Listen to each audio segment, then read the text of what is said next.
tarde, pessoal. Tudo bem? Mais um episódio aqui do Arquiteto Raiz. Hoje conversando, Daniel Nani, prazer, arquiteto. Hoje estamos conversando aqui com o André Carbonaro, né? Carbonaro. Conta um pouco da sua história, André. Fala para mim, você é engenheiro, trabalha com obra, muitos anos de experiência. Exatamente. Eu comecei na área em 93, quando eu entrei no colégio técnico, né, com 15 anos de idade, me formei no colégio técnico, depois eu fiz engenharia civil, então já são aí quase... Uma vivência já, Uma hein? vivência, cara, uma vida. Caramba, Né? Estamos ficando velhos. Quando eu entrei no colégio são 30 anos, né? Sim. São 30 Caraca, anos. Então, legal. São 27 anos aí no mercado, aí, trabalhando. Bastante experiência na prática, né? Na prática.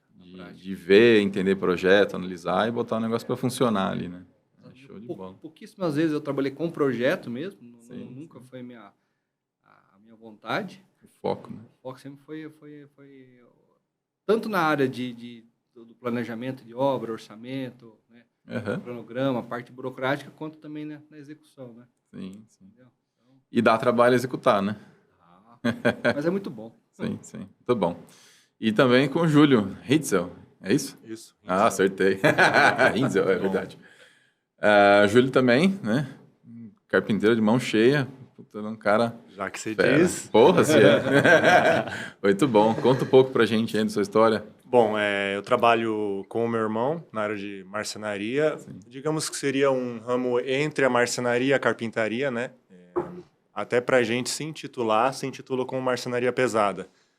Legal. Porque não faz a movelaria de MDF, né, os planejados de MDF, e também deixou um pouco de lado a parte de carpintaria, de telhado e tudo mais, e ficou nesse nicho dessa área de marcenaria mais pesada, com madeira maciça, né, especializado na área de deck, pergolados, escadas, painéis, fachadas de comércio. Móveis diferentes. Móveis... personalizados, móveis rústicos, tem bastante na área da Peroba Rosa também, de demolição, que é uma área que tem bastante procura. E a gente está estabelecido em Vinhedo. Estou lá trabalhando com o meu irmão há 16 anos. Caramba, já e um tempinho bom, tem uma bagagem já. E graças a Deus, a procura e a demanda por esse tipo de trabalho é sempre muito boa. Muito bom, show de bola.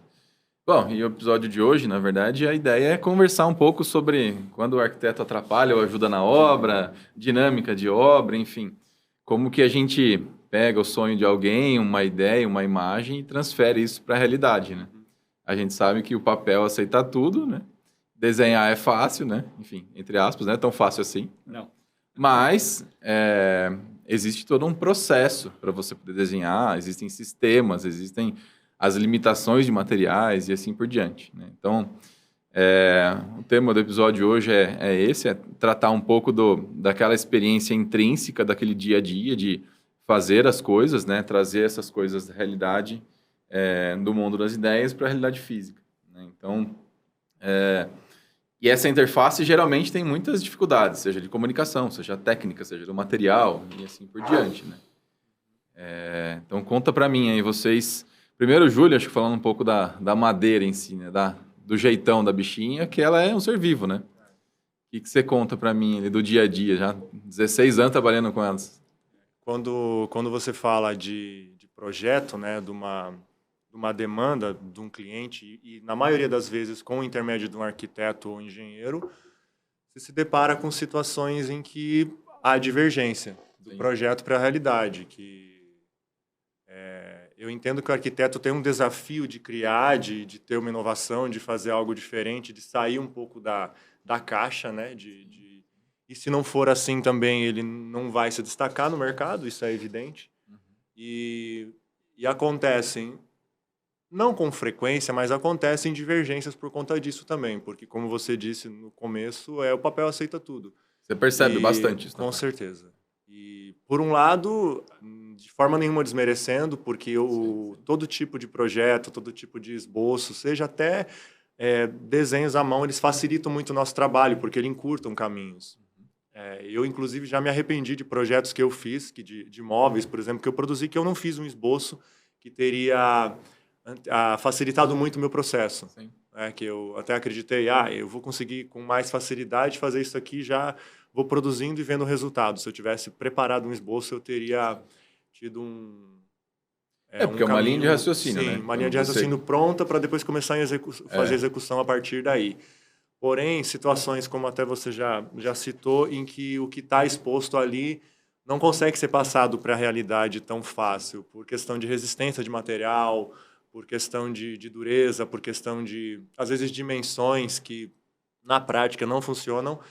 E eu acredito que é nessa hora que entra a experiência, sai desse intangível para o tangível, para o material, que eu posso afirmar para a pessoa, olha, isso está muito bom, mas não vai dar certo na prática por tal motivo, ou até eu já tentei fazer dessa forma e não funcionou. Aí, só fazendo um anexo, com relação à madeira, a gente está sempre sujeito à vontade dela, né? Ao desejo da madeira, à natureza dela. É um bicho encardido. Esses dias eu recebi um cliente e aí ele tinha uma demanda, uma necessidade e tal, e eu disse, olha, da forma como você está propondo, eu não consigo fazer, eu não posso fazer. A princípio vai ficar muito bom, mas eu sei que a longo prazo o resultado vai ser desastroso. E talvez quem não tem muito contato com essa área e tal, acha que a gente domina a área. Na verdade, é a madeira que domina a gente. Então, se ela quer, sim, eu faço todo o possível para que não aconteça. Mas se ela quiser, ela empena, ela racha, ela mancha, ela quebra, tudo o que tiver que acontecer vai acontecer, não importa o que eu faça. Entendi. A estrutura física dela já existe, né? A gente faz o possível, baseado nos conhecimentos que a gente já tem de muitos anos, e do histórico, com essa deu certo, com essa outra não deu, para evitar ao máximo que aconteçam intercorrências, até para não ter estar sujeito a garantias ou a acidentes, mas acontece, nunca está totalmente isento de intercorrências. É legal esse processo porque quando você está pensando um projeto, né, qualquer que seja o projeto, seja um copinho, seja um prédio, uma cidade, né? Você tem que entender do sistema pelo qual aquilo vai ser executado. Se você for pegar uma alvenaria estrutural, você tem um jeito de projetar com ela. Você tem concreto, é um outro jeito. Você tem prós e contras, provavelmente de todas as alternativas ali. Mas, se a gente não entender, tiver a experiência, o repertório, que a gente vai ganhando com o tempo, né? Você vai ficando escariado ali de tanto, isso aqui deu certo, isso não deu, tentativa e erro, trazem uma bagagem, uma experiência pra gente, né? Eu acho que... E também você, lidando com obra, você sabe muito bem como é isso, né? Esse que é um dos desafios. Conta pra mim aí um pouquinho desse dia a dia de vocês aí na obra. Então, você estava falando a respeito do projeto, né? Do papel aceita tudo.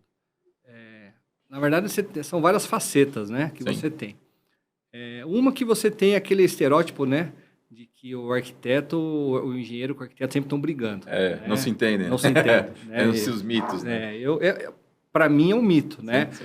Eu acho que isso acontece ou quando não tem humildade ou então quando realmente uma das partes quer inventar algo que não tem jeito ou a outra pessoa não está afim de sair da sua caixinha, da sua zona de conforto para executar aquilo lá, né? Exatamente. E isso é um problema, né? Então eu já me deparei com situações, sem dúvida, né? De um arquiteto ou decorador, ele realmente projetar algo, ele querer algo, mas como você acabou de falar, não pensar como que vai executar isso, como vai ser isso, como você falou, e ao longo do tempo, né? Exatamente. Eu lembro de uma vez, estou fazendo numa obra, né? E foi projetado uns nichos no banheiro, não tinha LED ainda. Hoje o LED dá uma liberdade extraordinária para a gente. Você faz o que você quer com o LED, né? E ele queria colocar uma iluminação nesses nichos no banheiro, assim, a profundidade do nicho também não era compatível com o tamanho de parede, né? Sim. Mas engrossa a parede, mas engrossar a parede como, né? E essa luz, como que depois vai colocar essa luz embutida? Mas e depois para trocar, se precisar mexer? Você não consegue fazer isso. Mas você dá um jeito. Eu falei, não, eu não dou jeito, né? Quem dá o jeito é o projeto, teoricamente. Eu consigo executar algo, mas isso aqui não vai dar certo, né? Sim. Então, assim, acabou fazendo... Nós acabamos tendo que mudar algo, né? Lógico, sob a anuência dele, que atendia a expectativa do cliente e a expectativa do arquiteto, mas não foi exatamente aquilo que foi previsto. Exato. Né? Porque como fazer aquilo? De novo, o papel aceita tudo, né? Mas algo que eu, particularmente, eu tenho um prazer enorme em fazer é aquilo que é o diferente, aquilo que não é usual, né? Realmente, encanta a gente, né? É legal fazer coisas que são diferentes. Eu sou apaixonado por arquitetura, eu adoro artes em geral. Sim. Eu não tenho cunho artístico nenhum, eu não sei fazer uma linha reta, né? É igual eu para música também, né? Essa negação. Adoro. Mas eu adoro. Toco, nem cachorro para fora de casa. E a arquitetura para mim é uma arte. Sim. Né? O arquiteto para mim ele é um artista, não tenha dúvida, né? Legal. Então o meu papel como engenheiro, eu entendo que assim é transformar aquilo, o traço em algo concreto, Sim. né? E isso a gente não faz sozinho, né? Uma obra não se faz sozinha, é uma integração entre projeto, né? A engenharia e a execução, né? Um pedreiro não faz nada sozinho, o engenheiro não faz nada sozinho, o arquiteto não faz nada sozinho, né? E quando a gente fala pedreiro, a gente na verdade está falando de todos os profissionais, inclusive a carpintaria, né? Então essa interação entre os profissionais ela é muito importante, né? Todos reconhecerem seus limites, né? E as potencialidades, né? E se ajudar de fato, né? Exatamente. E estar disposto também a extrapolar, a sair da caixa, né? A fazer o diferente, né? Exato. Então, quando vem realmente uma obra para a gente que ela tem uma arquitetura diferente, ela trabalha com concreto aparente, elementos, enfim, aquilo para a gente é uma delícia executar. Porque aquilo te faz pensar, aquilo te tira da zona de conforto. Como que eu faço esse negócio funcionar, parar de pé, né? E a engenharia ela tem esses dois lados também. Você tem a área do projeto, né, uma área que eu particularmente não trabalho, e a área do planejamento e da execução, né? E são duas fases importantes. Você projetou, né? Para poder chegar na minha mão para executar aquela obra, alguém vai ter que fazer o projeto de estrutura, principalmente estrutura elétrica e hidráulica, mas o de estrutura principalmente. Sim. Um projeto que respeite o teu projeto, um projeto que atenda às normas e que seja execuível também. Exato. Infelizmente, hoje a gente tem visto com o advento dos softwares hoje cada vez mais presentes, né, e baratos, a gente vê muita gente, o cara não tem experiência nenhuma de vivência, né, já compra um software ou aluga, enfim, e começa a fazer projeto. Aí chega o projeto falando, isso aqui não, isso aqui não. Não funciona. Isso aqui não funciona. Não funciona, então é muito caro, né? A gente tem um feeling que você olha um projeto e você sabe se aquilo está demais ou não. Sim. Né? Está bem pensado, se não está, se tem um vão maior, se não tem. Né? E não é raro a gente chegar para o cliente e falar assim, olha, é mais barato pagar um novo projeto do que executar isso aqui. É verdade. Né? Aí a gente traz para profissionais que são parceiros que nós conhecemos, que a gente já conhece o trabalho, e de fato... Aí você compara... Mas, sem dúvida nenhuma. Metade do aço, 60% do concreto. Uma viga de estrutura que você faz a mais já paga quase um projeto. Exatamente. Então, a hora... Você pega a curva ABC de uma obra, quanto representa a estrutura de concreto, por exemplo, ela tem um peso... peso enorme. Pesado, né? Um peso enorme. Não então, só financeiramente, mas fisicamente. Isso. Né? E se você reduzir 10% disso, por exemplo, é muita coisa, mas às vezes você reduz muito mais, né? Sim. Então... Mas até mesmo no nicho que a gente está inserido, são pessoas, são clientes que já procuram referências, então já procuram um arquiteto com referência, ouve o arquiteto quando ele falou, olha... Vai por aqui, vai por aqui, por vai por esse caminho, não faz assim, sim, né? Sim. Então a gente sofre menos com isso, mas ainda assim às vezes aparece isso, aquelas pessoas que não querem ouvir, né? Com certeza. E principalmente as que acham que preço é o norte. Que manda, né? Não. O preço é uma consequência.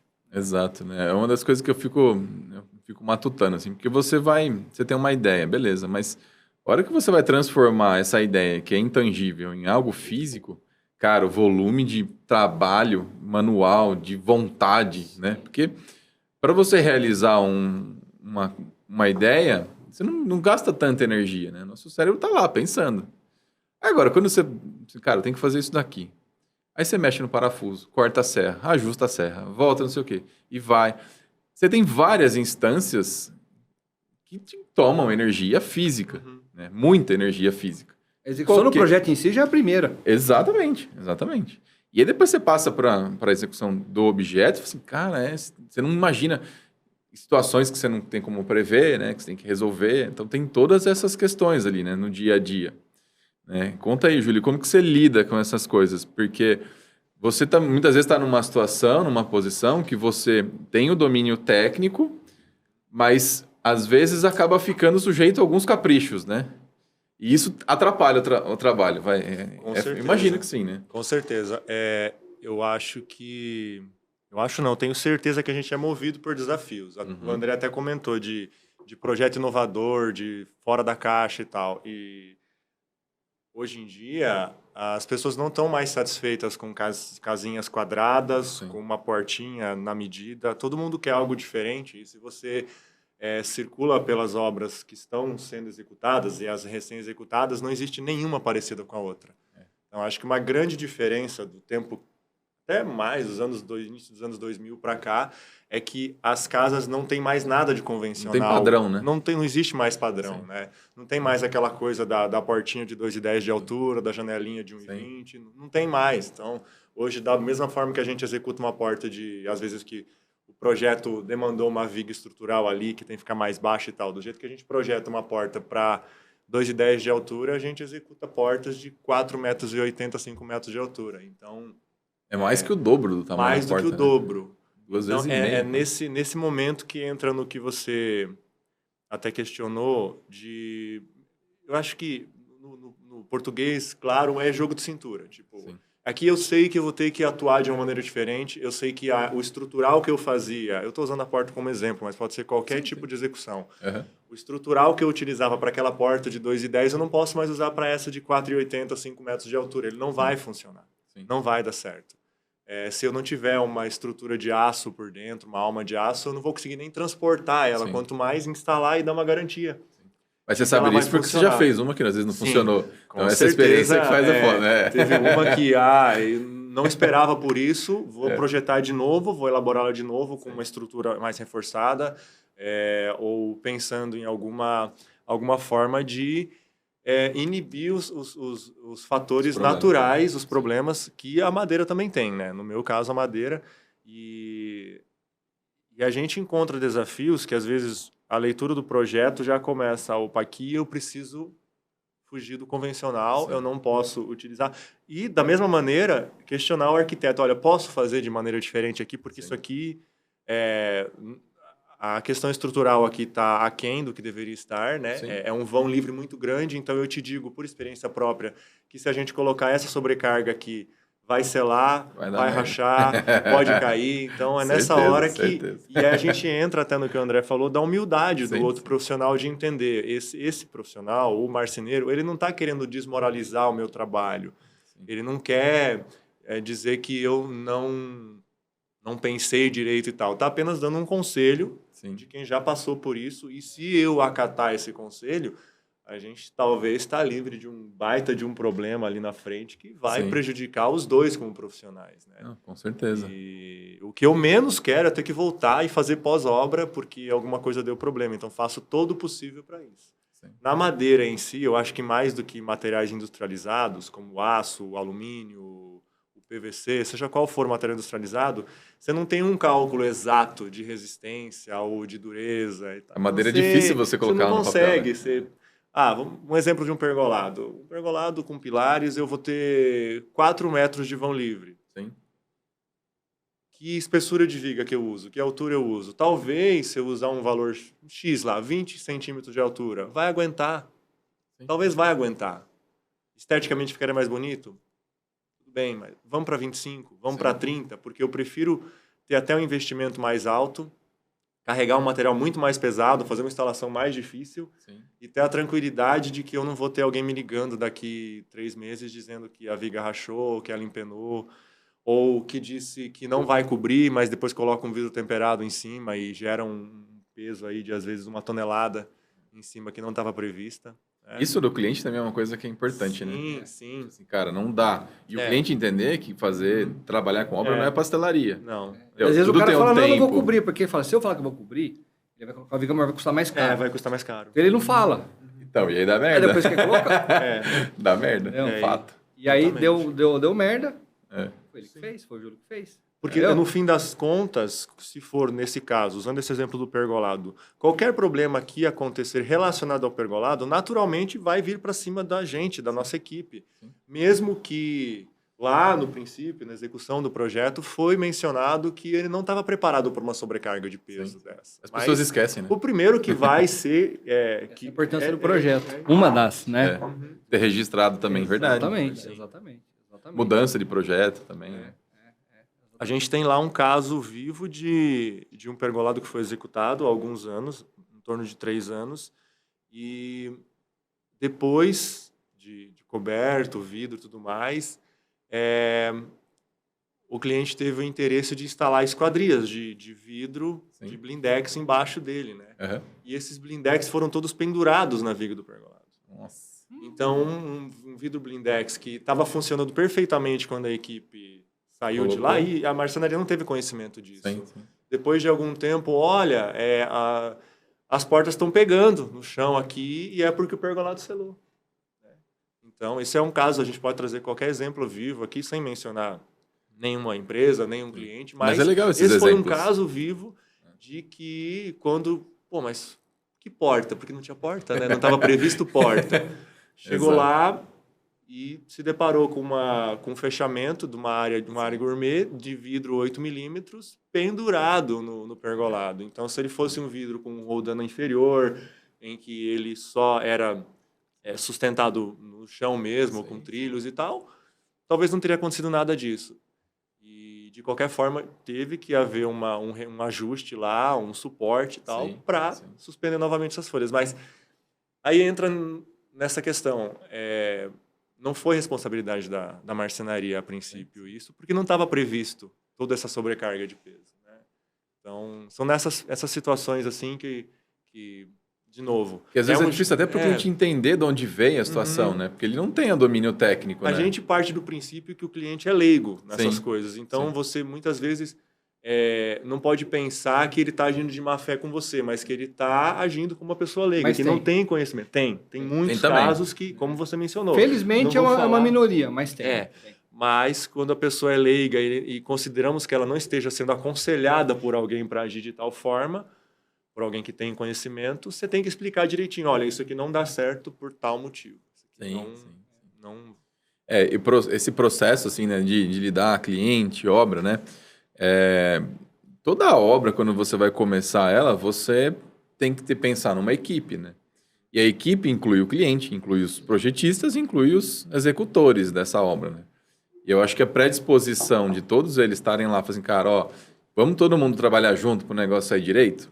Isso também é uma das coisas que quem coordena a obra tem que ver o clima dessa situação, né? Também é uma experiência intangível que você ganha ao longo do tempo, né? Você vai percebendo, assim, não, peraí, o cara tá muito fora de sintonia, então talvez não encaixe, né? Então,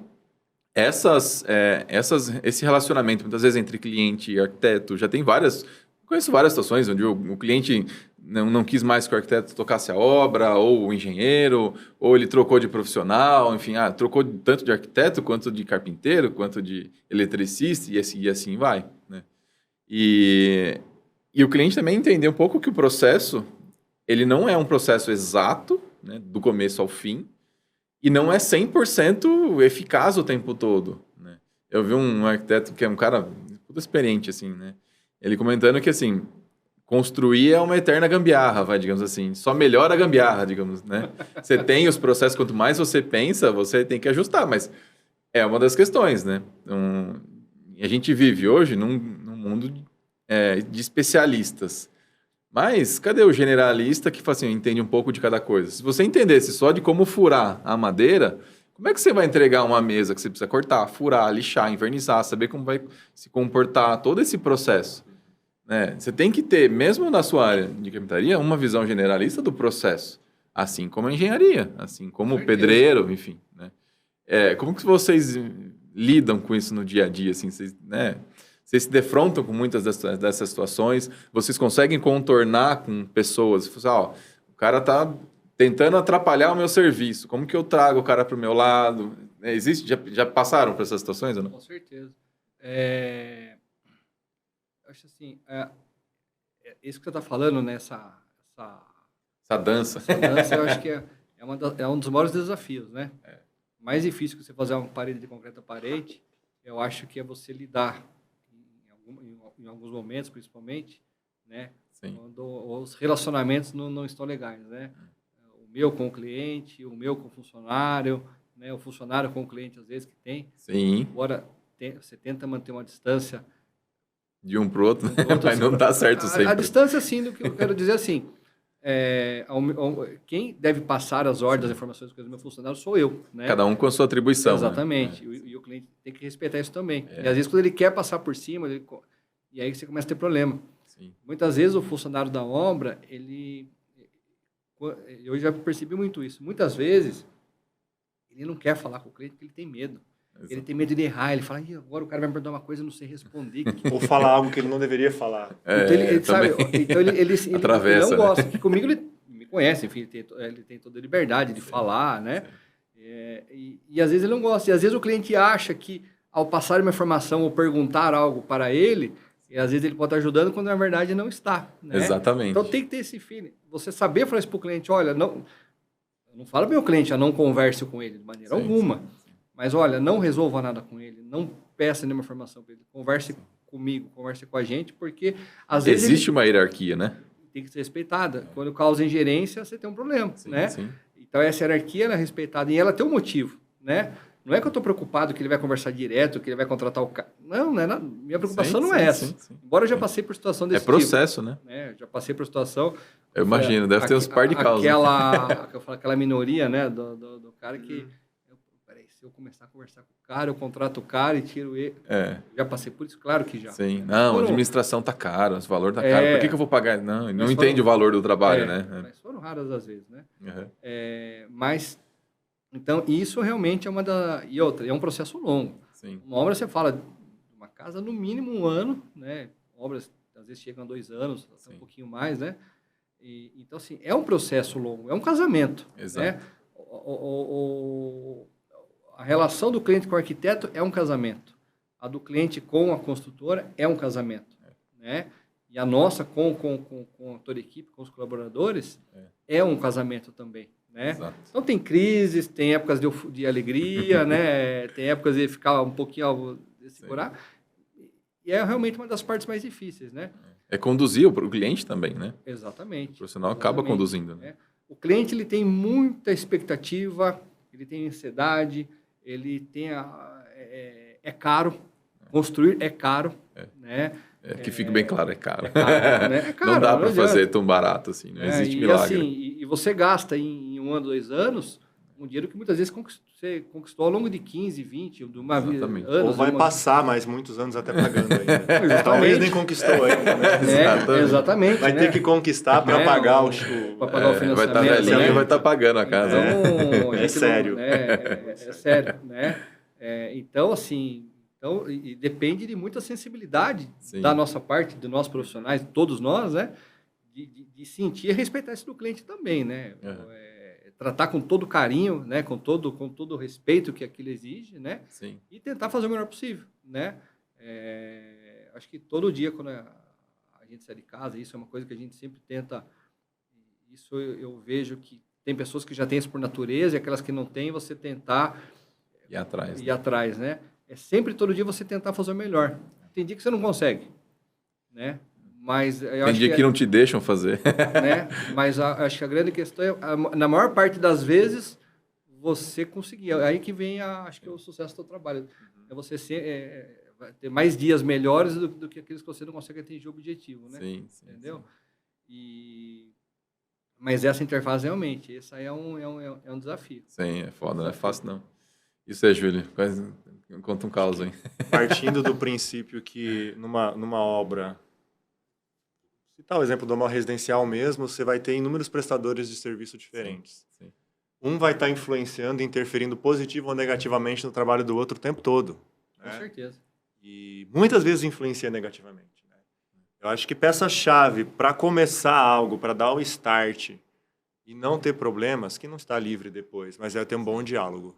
Ter um bom diálogo com o arquiteto, com o engenheiro, com o pedreiro, com o calheiro, com o pintor, ser com franco, quem quer que aberto, seja. Né? E também, principalmente com os intermediários, que são arquiteto ou engenheiro, que tem um contato direto mais eficiente com o cliente, que você seja ouvido. E sua experiência e o seu background não seja desmerecido. Faça valer, né? É que a gente já, não quero ser repetitivo, mas está no projeto, só que assim, eu acho que isso aqui não vai dar certo, ou se a gente fizesse de outra maneira vai ficar melhor, porque eu já vi e deu certo. E que a pessoa tenha humildade também de entender, bom, eu vou deixar de lado uma ideia que eu tinha aqui, porque tem uma pessoa que está me dizendo que e muitas vezes tem um turrão do arquiteto que bate o pé por ego, né? Fala assim, não, porque eu tenho que fazer assim, assim, assado, e não conhece. Assim. Também porque tem uma necessidade muito grande de ser diferencial, de inovar, de ter o seu nome. Hoje, com tanta mídia digital e tudo mais, quantos arquitetos por aí que têm o nome deles nas redes sociais, porque eles são diferenciais, eles saem da caixa, eles saem do óbvio e fazem projetos extremamente audaciosos. E a assinatura deles faz o nome deles nesses projetos. Mas que não é sozinho, se não tem alguém que não faz sozinho, direito, né? pode ter o melhor projeto do mundo. Se você pega um projeto muito audacioso e ele dá 100% de sucesso, o primeiro nome que vai estar estampado na capa da revista é o do arquiteto que projetou, não é do prestador de serviço. Isso quando é uma das minhas brigas, assim, por isso que eu quero quando valorizar ocorre isso. o oposto e dá algum erro, ou quebra uma peça do sistema, ou empena uma peça do brise, ou a questão estrutural não sustenta, cai e tal, o primeiro que vai ser chamado lá para fazer o reparo é o responsável técnico da execução, que é o marceneiro, no meu caso, né? Por isso que eu acho que não tem mais capaz ou menos capaz, mais experiente, menos experiente. Cada um está no seu ramo, mas que esse diálogo mútuo aí é imprescindível. Imprescindível para fazer... Ninguém está livre de problema, ninguém está livre de intercorrência, mas você minimiza ela ao máximo, assim. Com certeza. E também não é para ficar querendo mudar tudo que a pessoa projetou ou ficar numa zona de conforto sem querer se expor a riscos, mas é tentar minimizar ele ao máximo. E às vezes você tem uma solução que vai ficar mais próxima daquilo que o cara imaginou e está diferente do projeto, né? E às vezes bem mais simples também. Às vezes mais simples, com menos material, com menos mão de obra, que você consegue fazer uma constituição mais clean, mais leve e tudo mais. E aí, na parte desse relacionamento interpessoal na obra, se você pegar um exemplo de um deck, que seja, pode ser um projeto pequeno, um deck no entorno da piscina, eu dependo do pedreiro para uma borda de piscina, eu dependo de um encanador, se ele deixou toda a hidráulica e passada por baixo, porque posso ter problemas depois, não é uma peça tão fácil de ser removida. São muitas interfaces, então, se o pintor já aplicou pelo menos uma textura ou um fundo na parede, fica melhor, porque depois do deck ele vai sujar meu serviço todo, ele vai ter que ficar isolando tudo mais, então gostaria de fazer, mas deixa isso aqui pronto já, sabe? Sem a borda na piscina vai ficar bem mais difícil para todo mundo depois. Então é um exemplo já bem simples, bem prático. Deixa isso tudo pronto. Às vezes acontecem casos que são era só diálogo, era só ter conversado um pouquinho, ou o cliente também não ter colocado a carroça na frente dos bois. Você mencionou agora há pouco a ansiedade do cliente de ver resultado. Isso tem ocorrido com frequência. Você percebe muito isso no dia a dia? O tempo todo. Pode montar o deck, pode montar o pergolado, tá pronto, tá liberado lá para você. E quando você chega na obra, o ambiente está tão cru e tão despreparado para você que assim, você poderia ter esperado pelo menos mais 30 dias para montar aquilo. E não tem benefício nenhum em montar ele cedo demais. Pelo contrário, atrapalha os outros. Você pode gastar depois, você tem que arrumar, né? Muito sujeito a mancha, a alguém bater uma ferramenta, estragar um serviço. Acontece em casos de outros prestadores de serviço passar com um carrinho de mão em cima do deck, ou sujar de tinta, sujar de massa e tal, e isso acarretar até um gasto extra para o cliente. Escada, revestimento de escada. Você sabe que todo prestador de serviço que trabalhar no andar de cima vai ter que passar por essa escada. Então, espera até que esteja o mais avançado possível a obra para depois fazer a instalação dessa escada. Não tão precoce. Eu sei que você quer ela feita, né? Mas espera um pouquinho mais, que vai ser melhor para todo mundo. A obra ainda danifica, dependendo da situação. Entregar a obra e a escada está toda detonada já, porque caiu ferramenta, porque caiu tinta, porque fez antes da hora. Fez antes da hora. Esse é um processo que é difícil, assim, né? De a gente entender, assim. Você gerencia a obra, né? Você sabe mais ainda, né? Como que você... Existem algumas regras para a gente saber qual é o passo a passo da obra. Quem começa, depois quem vem depois. Mas tem situações que você fala assim, cara, quem que eu coloco primeiro? Né? O ovo ou a galinha, né? Assim, como que tá? Como que você vive isso no dia a dia? Como você resolve isso, André? Então, uma coisa importante, né? Isso é meu, inclusive. Eu sempre converso, eu sempre escuto quem vai fazer. Né? Eu estou fazendo obra, ele vai trabalhar comigo na obra, ele vai instalar a escada, por exemplo. Eu converso com ele. André, não é a hora de fazer essa escada. Mas por quê, Júlio? Por causa disso. O que você acha, Júlio? Eu acho isso. Se o que ele me falar e eu ver que realmente ele tem razão, cara, você está certo. Não vamos fazer essa escada agora, não. O Daniel, cliente, cara, assim. Daniel, não vou fazer essa escada agora, porque, cara, estou vendo aqui, conversei com o Júlio, né? E não, se fizer, vai dar isso. Pronto. Então, eu converso com ele. Tem diálogo, é o que ele falou. O diálogo é importante, né? Júlio, eu preciso fazer essa escada agora porque vai fazer tal e tal coisa. André, mas Júlio, preciso. O que a gente pode fazer? Então, vamos bolar um plano B aqui para minimizar, para evitar alguma coisa. Ponto. Agora, Júlio, você precisa fazer essa escada, mas foda-se, faça. Não. Aí, 1, 2 ali, ó. Aí pronto, entendeu? Aí ele já vai fazer contrariado, entendeu? A energia ali não vai ficar legal e vai dar errado, vai dar ruim. Então conversa, cara. Assim, o que você precisa? Né? Qual é a situação com que ele tem lá? Peraí, vamos conversar, né? Agora que nem você falou, o que é ovo, o que é galinha?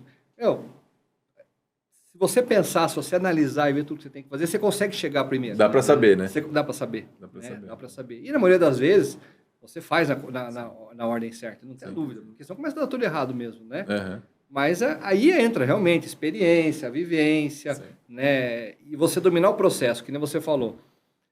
Você dominar o processo daquilo que você faz. Eu, particularmente, né, eu com minha sócia, com toda a equipe que a gente tem, nós fazemos casas do sistema tradicional. Alvenaria, estrutura de concreto, alvenaria estrutural. Já tem no mercado hoje, já é uma realidade. O isopor, MLC, madeira. Até o próprio o drywall e tudo mais, steel frame, né? Assim, conheço, sei mais ou menos algumas... Não é o nosso objetivo entrar nesse mercado hoje. Nós dominamos muito bem aquilo que a gente faz. É arcaico, é antigo? Sim. Mas funciona. Mas funciona. Funciona muito bem. Entendeu? E não necessariamente é mais caro, né? Do que outros sistemas, né? Esse é um ponto importante. Não é mais caro, não.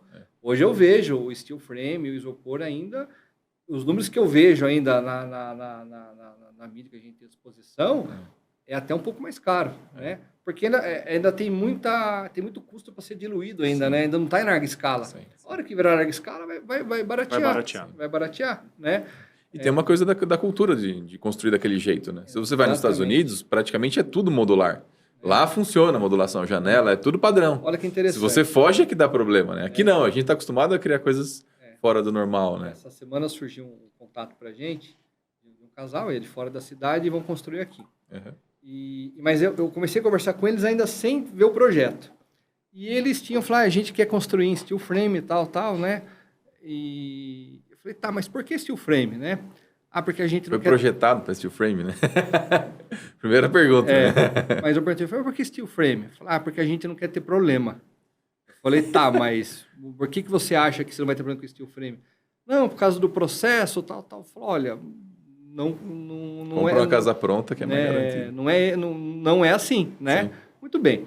Aí acabei a conversa tal, né? E eles nos procuraram a princípio para a gente ajudá-los a aprovar o projeto, tal, que é um casal de fora, o arquiteto também de fora, enfim. Sim. A gente ajudá-los temos parceiros que fazem a transição, né? Faz a aprovação na cidade, tal, tudo mais, enfim. Aí mandou o projeto para mim, uma casa de 280 metros térrea. Assim, pra que fazer? Eu me fiz essa pergunta, né? Lógico, se você fosse do steel frame, você falaria, cara, por que não o steel frame, né? Sim. E eu me pergunto, por que não alvenaria estrutural nessa casa? Sim. É uma casa, terminamos uma agora recentemente, estamos acabando, uma casa que começou a fazer a fundação dela em dezembro, né? A casa está pronta praticamente. Ou seja, em 11 anos, em 11 meses de 10, 11 meses de obra, você está com a casa pronta, né? E aí você vai falar assim, quanto tempo o steel frame vai economizar numa casa dessa de 11 meses? 2 meses, 3 meses, se muito? Sim. E ao longo do tempo, Vale a manutenção, Vale a vida pena, útil. Né? Será que 2, 3 meses? Numa obra que ia durar 2 anos, a obra vai durar 1 ano, você economizou 1 ano. Pô, às vezes pode ser que aquilo realmente seja fundamental, seja determinante para a escolha. Então, assim, eu acho que tudo você realmente tem esse senso crítico, né? Você analisar todas as situações. Logicamente, eu peso para o lado do sistema tradicional, que é o que eu domino. Sim, eu vejo uma casa e falo assim, isso aqui faz assim, assim, assim, assado, eu consigo ver a casa, eu consigo imaginar a casa sendo construída do início ao fim, de uma maneira muito simples, rápida, econômica, né? Eu já sei com quem eu faria o projeto estrutural, já sei com quem eu fazia o projeto elétrico e hidráulico, já sei a mão de obra que eu colocaria para fazer aquela casa, entendeu? Isso é um ponto muito legal de comentar, que assim, quando você trabalha com construção, você depende de muita gente que faça o processo. Você conhece muita gente que faz o processo. E existem algumas afinidades também por conta de trabalho. Por exemplo, vocês dois são um caso específico, né? Bom, a gente já faz um monte de coisa junto, você também, enfim. Você às vezes quer contratar aquele profissional porque ele é bom, ele vai te resolver o problema. Né? Então, muitas vezes o cliente acha que você está, não, eu estou tendendo aquele ou outro profissional. Assim, porque aquele cara é bom para fazer o serviço, nada mais. Né? E tem muito ruído. Você fala assim, não, às vezes o cara está querendo formar um grupo só dele, sei lá, tem algum, sabe? Às vezes ele vai ganhar passa dinheiro muita com minhoca isso. na cabeça do cliente. Vai ganhar dinheiro com isso, o cara vai ganhar dinheiro nas minhas costas. Exato. Então, assim, e existe um outro lado da história que você fala assim, não, às vezes você indica o profissional porque você realmente confia no trabalho do cara e você referencia. Aí você fala assim, pô, faz com aquele cara, né? Que nem alguns projetos que eu falo assim, carpintaria, porta, faz com o Júlio, conversa com ele. Assim, pode ser um pouco mais caro, faz porque vai valer a pena. Né? Será que é mais caro? Então, exato, porque você coloca no cliente não só... Você tira a certeza dele de que o valor que ele vai pagar para te entregar é o valor final daquele processo, daquele produto, e coloca o processo e a vida útil do que ele está fazendo também. Uma mesa de madeira dessa. Pô, quantos anos não dura uma mesa de madeira? Se você fizer uma de MDF, não dura 1/10 do que duraria uma dessa, por exemplo. Esse é um dos pontos também que é interessante, né? E também o cliente, ele ouvir os envolvidos, a nossa experiência, né? Exatamente. Eu passei a relação de batente para o cliente e tal, e recomendei algumas lojas para ele comprar os batentes. Muito bem. Sim. E aí depois, quando foi entregar, eu falei, vai entregar e tal. E não foi. E quem ia entregar não era nenhuma das que eu indiquei. Falaram, não, estava muito caro, eu comprei nesse lugar que está mais barato. Então, o batente tinha, acho que, 1/3 a menos da espessura do torcedor. Ele vai entortar.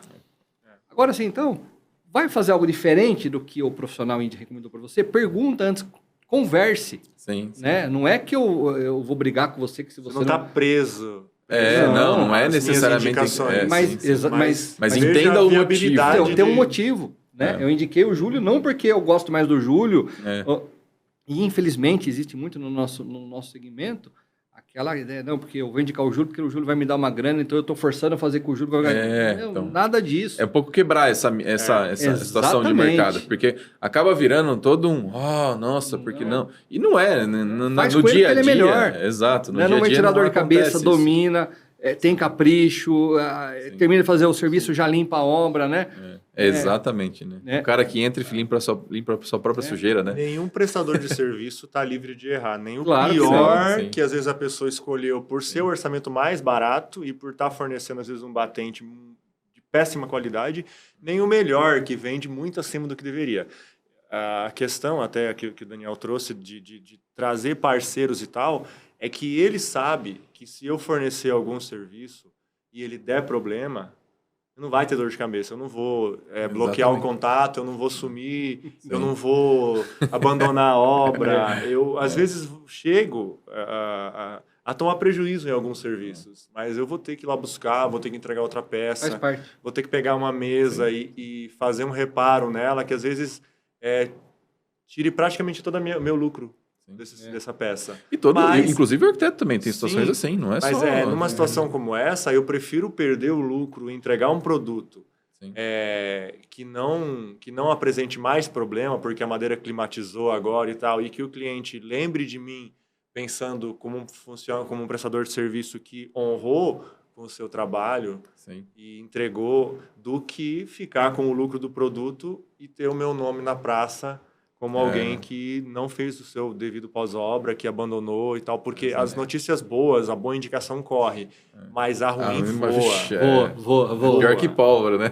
É muito mais rápido uma notícia ruim a seu respeito se espalhar do que uma boa. Exatamente. Então, vamos tentar manter pelo menos um grande percentual de bons conceitos, né? Não vou falar na totalidade, talvez, mas uma grande parte de bons conceitos para conseguir...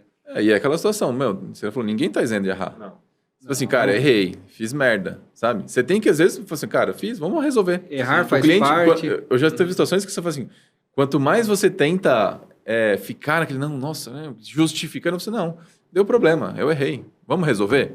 Você mantém a sua credibilidade com o cliente, muitas vezes até fortalece, quando você é direto e honesto. Você fala assim, cara, deu um problema, vamos resolver, como a gente pode resolver? Ah, teve um prejuízo, tá, o que a gente consegue ajustar? Um cede daqui, outro cede de lá, a gente consegue resolver muitas vezes. Na verdade, eu acho que a indicação, né? Nosso trabalho, ele vive basicamente de indicação de um pro outro, o seu não deve ser diferente, o seu também, né? 100%. Né? Então, assim, e é mais, não só do que você entrega, de como você resolve com o problema. Que nem você falou, pós-obra é muito importante, é fundamental, isso diferencia muito, né? E ao longo do processo, teve algum problema? Que problema acontece? Sim. O que é o nosso trabalho se não resolver o problema? Nós resolvemos o problema. E uma obra não é indústria, né? Não. Você tem a garantia, você tem que dar a mesma garantia que a indústria tem, só que sem todas as condicionantes de ambiente. É uma indústria. É uma indústria. Artesanal, totalmente. Exatamente. Acho que está muito mais sujeita a intercorrências do Nós que falamos uma da linha de indústria da produção. construção civil, né? Realmente, né? De fato, somos uma indústria, mas uma indústria feita De literalmente artesãos. Artesãos, na mão. Né? Tudo feito na mão. É manual. Tudo basicamente manual, né? O que você tem de pronto na obra? Esquadria, tubulação, mas a tubulação depois você tem que colar na mão, enfim, é tudo. Né? E é uma das coisas que, assim, o arquiteto, por isso que eu coloquei o arquiteto raiz, né? Se a gente brinca e tal, né? Mas, assim, o arquiteto é o mestre de obra antigamente. Né? Se você for aí nos primórdios da profissão, né? Era o cara que dominava a técnica, só que ele chegou num outro ponto que ele ensinava as pessoas a fazer e gerenciava o processo de execução. Né? E desenhava, né? Então, desenhava tendo consciência de todo aquele processo, implantava e passava o conhecimento, né? De artesão, enfim, né? De profissional, de artista para o aprendiz, assim, digamos assim, né? Por bagagem. Por bagagem. Experiência. Exato, por bagagem. Não é por sala de aula, é por bagagem. Exato. E hoje a gente tem um processo de arquitetura completamente diferente disso. Né? Que é uma das coisas que eu quero dar abertura para vocês realmente falarem as dores que acontecem disso. Porque eu sou um cara que eu procuro me esforçar a fazer bons projetos, a entender o sistema construtivo da madeira. Eu quero saber como que ela funciona. Ela vai rachar, não vai? Por quê? Primeiro, para eu saber projetar.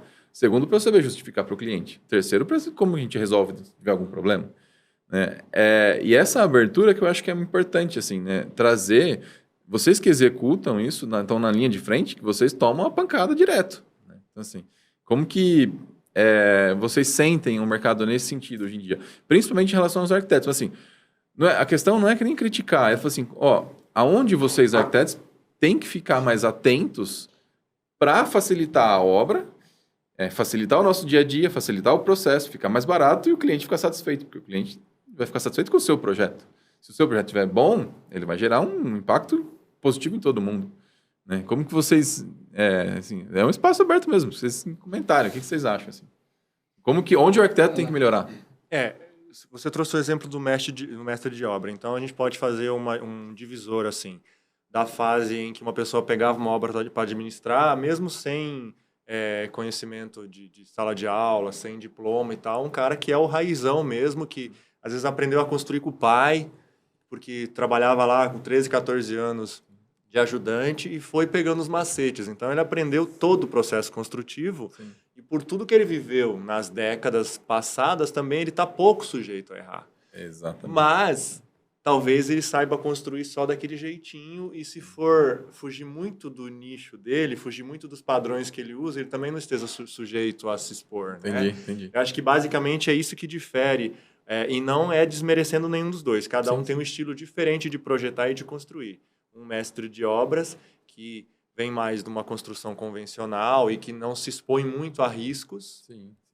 E do arquiteto, que aprendeu muitas vezes, terminou o 2º grau e foi ali com 17, 18 anos porque o sonho dele era projetar. E eu tenho casos de amigos que que são arquitetos formados, que foi bate pronto. Eu quero ser arquiteto porque eu gosto de desenhar, eu gosto de projetar, isso é um sonho que eu tenho, assim como um veterinário, como um médico e tal, às vezes vem de criança, vai para uma sala de aula, estuda por vários anos, assim como você estudou, se capacita, vai ter na ponta da língua qualquer resposta a respeito de projeto, mas não vai levantar o parafuso. Vai manjar de projeto de uma maneira, de aplicativos e tal, que eu tenho zero paciência para abrir aplicativo. Sim. Às vezes o cliente me pede um projeto, eu abro o caderno, eu desenho um móvel no lápis, tiro uma foto e falo, é isso que você quer? Sim. É isso. Não estou falando que eu estou certo, mas é o jeito que eu tenho feito, porque funciona. A pessoa sabe o que eu quero e no processo também eu mando uma foto. Você quer dar uma passada aqui para ver como é que está ficando? Vem lá e tal. Aumenta isso aqui, diminui isso aqui, eu não gostei dessa cor, você pode mudar? Mudamos. E até em casos que entrega que a pessoa é raro, mas diga, isso aqui poderia ser diferente. Vamos adaptar, vamos mudar, porque o principal é que fique do agrado, o resultado final fique do agrado do cliente. Mas aí a questão, o arquiteto ele passa anos estudando ali numa sala de aula, aprende muito. E muitas coisas que eu mesmo, todos esses anos na construção civil, não sei. Sim. Mas quando ele pega aquela bagagem acadêmica dele e traz para a obra, porque tem casos de pessoas que estão na obra já durante a formação, mas muitos que se formam e não têm a vivência de obra. Né? Não sabe, não tem a vivência de pisou obra. Numa obra. Não sabe a sensação, às vezes, de pôr um sapatão no pé e pisar na obra suja ali e tal.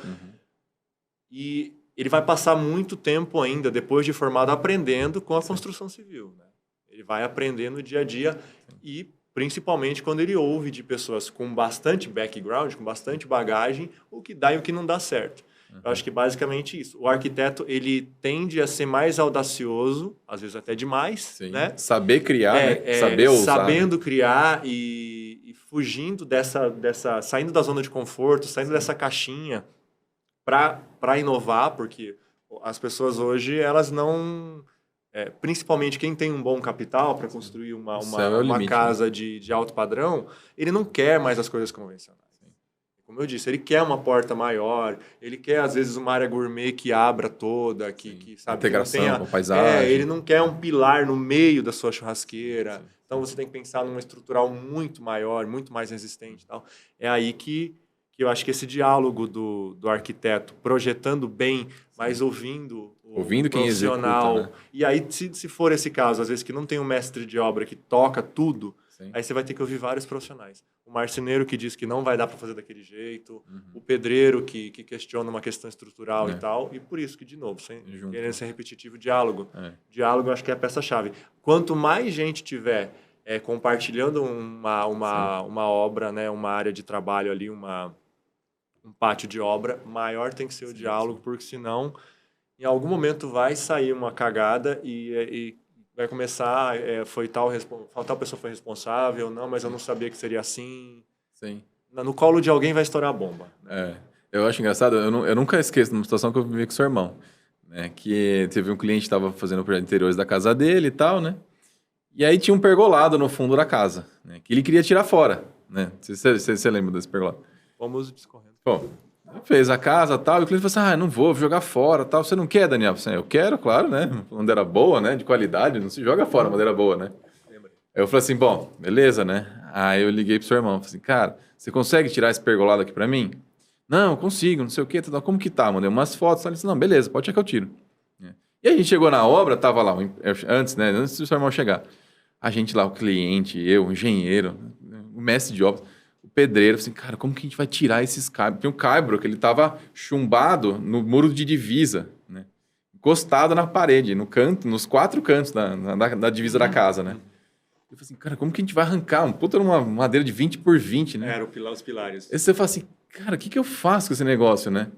Eu falei assim, tem que quebrar em volta. Aí o pedreiro pegava, quebrava. O engenheiro estudava como que ele ia quebrar um muro em volta para poder cortar, abrir o espaço, né? Eu falei assim, caramba, né? E a gente não sabia o que fazer, simplesmente não sabia o que fazer, né? Aí o João chegou lá e falou assim, não, peraí. Desceu ele sozinho, catou a motosserra, passava a motosserra na parede, cortava, assim, arrancou o pilar em 5 minutos. Eu falei assim, cacete, como que o cara conseguiu? Aí você fala assim, ele teve atitude, catou lá, pegou e levou embora. Você fala assim, e depois montou o pergolado em um dia. Eu já fiz pergolado. Eu e meu irmão, quando a gente era moleque, a gente fazia, né? Montava. Eu sei o trabalho que dá pra fazer. Ele montou um pergolado no escritório em questão de, sei lá, um dia ele foi lá e montou tudo, deixou prontinho, colocou a telha. Eu falei assim, caracas, que eficiência. Você fala assim, meu, isso tem um valor, né? Isso tem um puta no valor. Exato, que é um especialista. Você fala assim, você tem que tirar o chapéu, assim, né? Aí ele cobra R$2.000. Nossa, o cara ganha 2 pau por dia. Com certeza os primeiros não foram tão rápidos, né? Exatamente. Mas pra ele chegar e falar assim, olha, eu sei o limite da minha motosserra, se eu encostar ela um pouquinho na parede, não vai danificar. Ele vai, pum, encaixou, colocou uma cunha, puxava pro lado de cá, com força bruta, porque é bruto, madeira é bruto, não é um negócio que é, sabe, tipo... Minucioso, não é igual montar um lustre, né? E esse é um dos papéis também. Cada um na obra também tem um jeitão de trabalho, não tem? Assim, você tem que coordenar. O cara que é sapatão, vai lá, pisa no concreto, o outro não, que vem o azulejista, que vem tudo impecável, bonitinho, coloca as coisas, né? Você tem... Cada serviço tem suas particularidades e as pessoas que exercem, aqueles que fazem, têm também as suas particularidades, né? Tem o que é mais rápido, tem o que é mais limpo, tem o que é mais organizado. Tem cara que é completamente desorganizado, mas faz um serviço maravilhoso. Maravilhoso. Você limpa a bagunça do cara só para ele fazer, né? Entendeu? Então, você entender esse processo, né? Saber o processo. Mas o que você estava falando, né? Do que a gente pode puxar a orelha do arquiteto. Eu acho que aquilo que a gente já até falou aqui hoje é você ter conhecimento de como vai ser feito. Conhecimento de material de construção. Né? E pensar também na durabilidade daquilo. Né? Eu estava acabando uma obra que a gente estava fazendo, e uma casa atrás, assim, né? Uma casa mais no alto, ela estava pronta, o estilo hoje, né? Contemporâneo, caixotão ali feito e tal, né? E aí, enfim, estava quase pronta, enfim, estava rebocada por fora, e aí eu vi que o pessoal foi fazer uns elementos com gesso acartonado, com drywall, usou placa cimentícia, ok. Mas a ideia era assim, a janela ficava no fundo, ele aumentou, como se ele fizesse um contorno, uma caixa, borda, né? uma borda mais largo, tal, né? Entendi. Cada borda dessa, mais ou menos, o tamanho da televisão. Tal. A hora que eu vi fazendo aquilo, eu falei, isso vai dar merda. Eu falei bem empreiteiro. Eu falei, por quê? Cara, onde ele vai encostar essa placa na parede, ele vai depender de um PU. Eu não sei nem se passaram, tá? Mas, cara, ele vai colocar a placa. Mas a placa é a prova d'água. Ok, mas ele vai encostar aqui, esse PU vai durar 6 meses, 1 ano, 2 anos, mas chega uma hora esse PU vai vencer. Vai infiltrar, e a água vai infiltrar. O PU é tipo uma cola de vedação, isso. Isso, o PU, né? O famoso Sikaflex, né? Sim. Cara, e aquela caixa vai encher d'água, depois vai pingar. Eu falei... Batata, né? Aquilo lá aconteceu mais no começo da obra, a gente tô lá há bastante tempo, né? Sim. E eu falei pro rapaz, e aí, pô, André, você tem bola de cristal? Eu falei, cara, não é bola de cristal. Não é bola de cristal. Eu tô vendo o problema. Eu falei, eu sei, isso vai acontecer. Falei, isso não era para ser feito dessa maneira. Isso era para ter sido já pensado no projeto de estrutura, de alvenaria, já era para ter sido feito de alvenaria. Fazer de drywall é fácil? Claro que é. Sim. É rápido, mais barato. Mas tá aí, ó. A casa mal tá pronta. Né? Há um ano o negócio tá caindo. Você percebe que aquela caixa ela já tá toda com marca de umidade, a água pingando, né? O material pode até estar íntegro, porque é um material que resiste à água. Sim. Mas a água está entrando, está acumulando. Não resolveu o problema, né? Criou um outro problema. Exatamente. E aonde que nasceu isso? No projeto? Provavelmente. Sim. Provavelmente. Posso também... não é difícil pensar que o projeto do arquiteto, talvez ele nem pensou em como executar, e quem fez a obra falou, não, eu vou fazer desse jeito. Está errado. Sim. Ou então o arquiteto não pensou, né? Eu não sei, também a ideia não é apontar o dedo. Não, mas é importante entender, porque é onde a gente sabe como melhorar o processo. E eu, como profissional, se pega um projeto daqui e fala assim, cara, isso aqui não vai funcionar. Eu falo para ele, isso aqui você vai ter problema, né?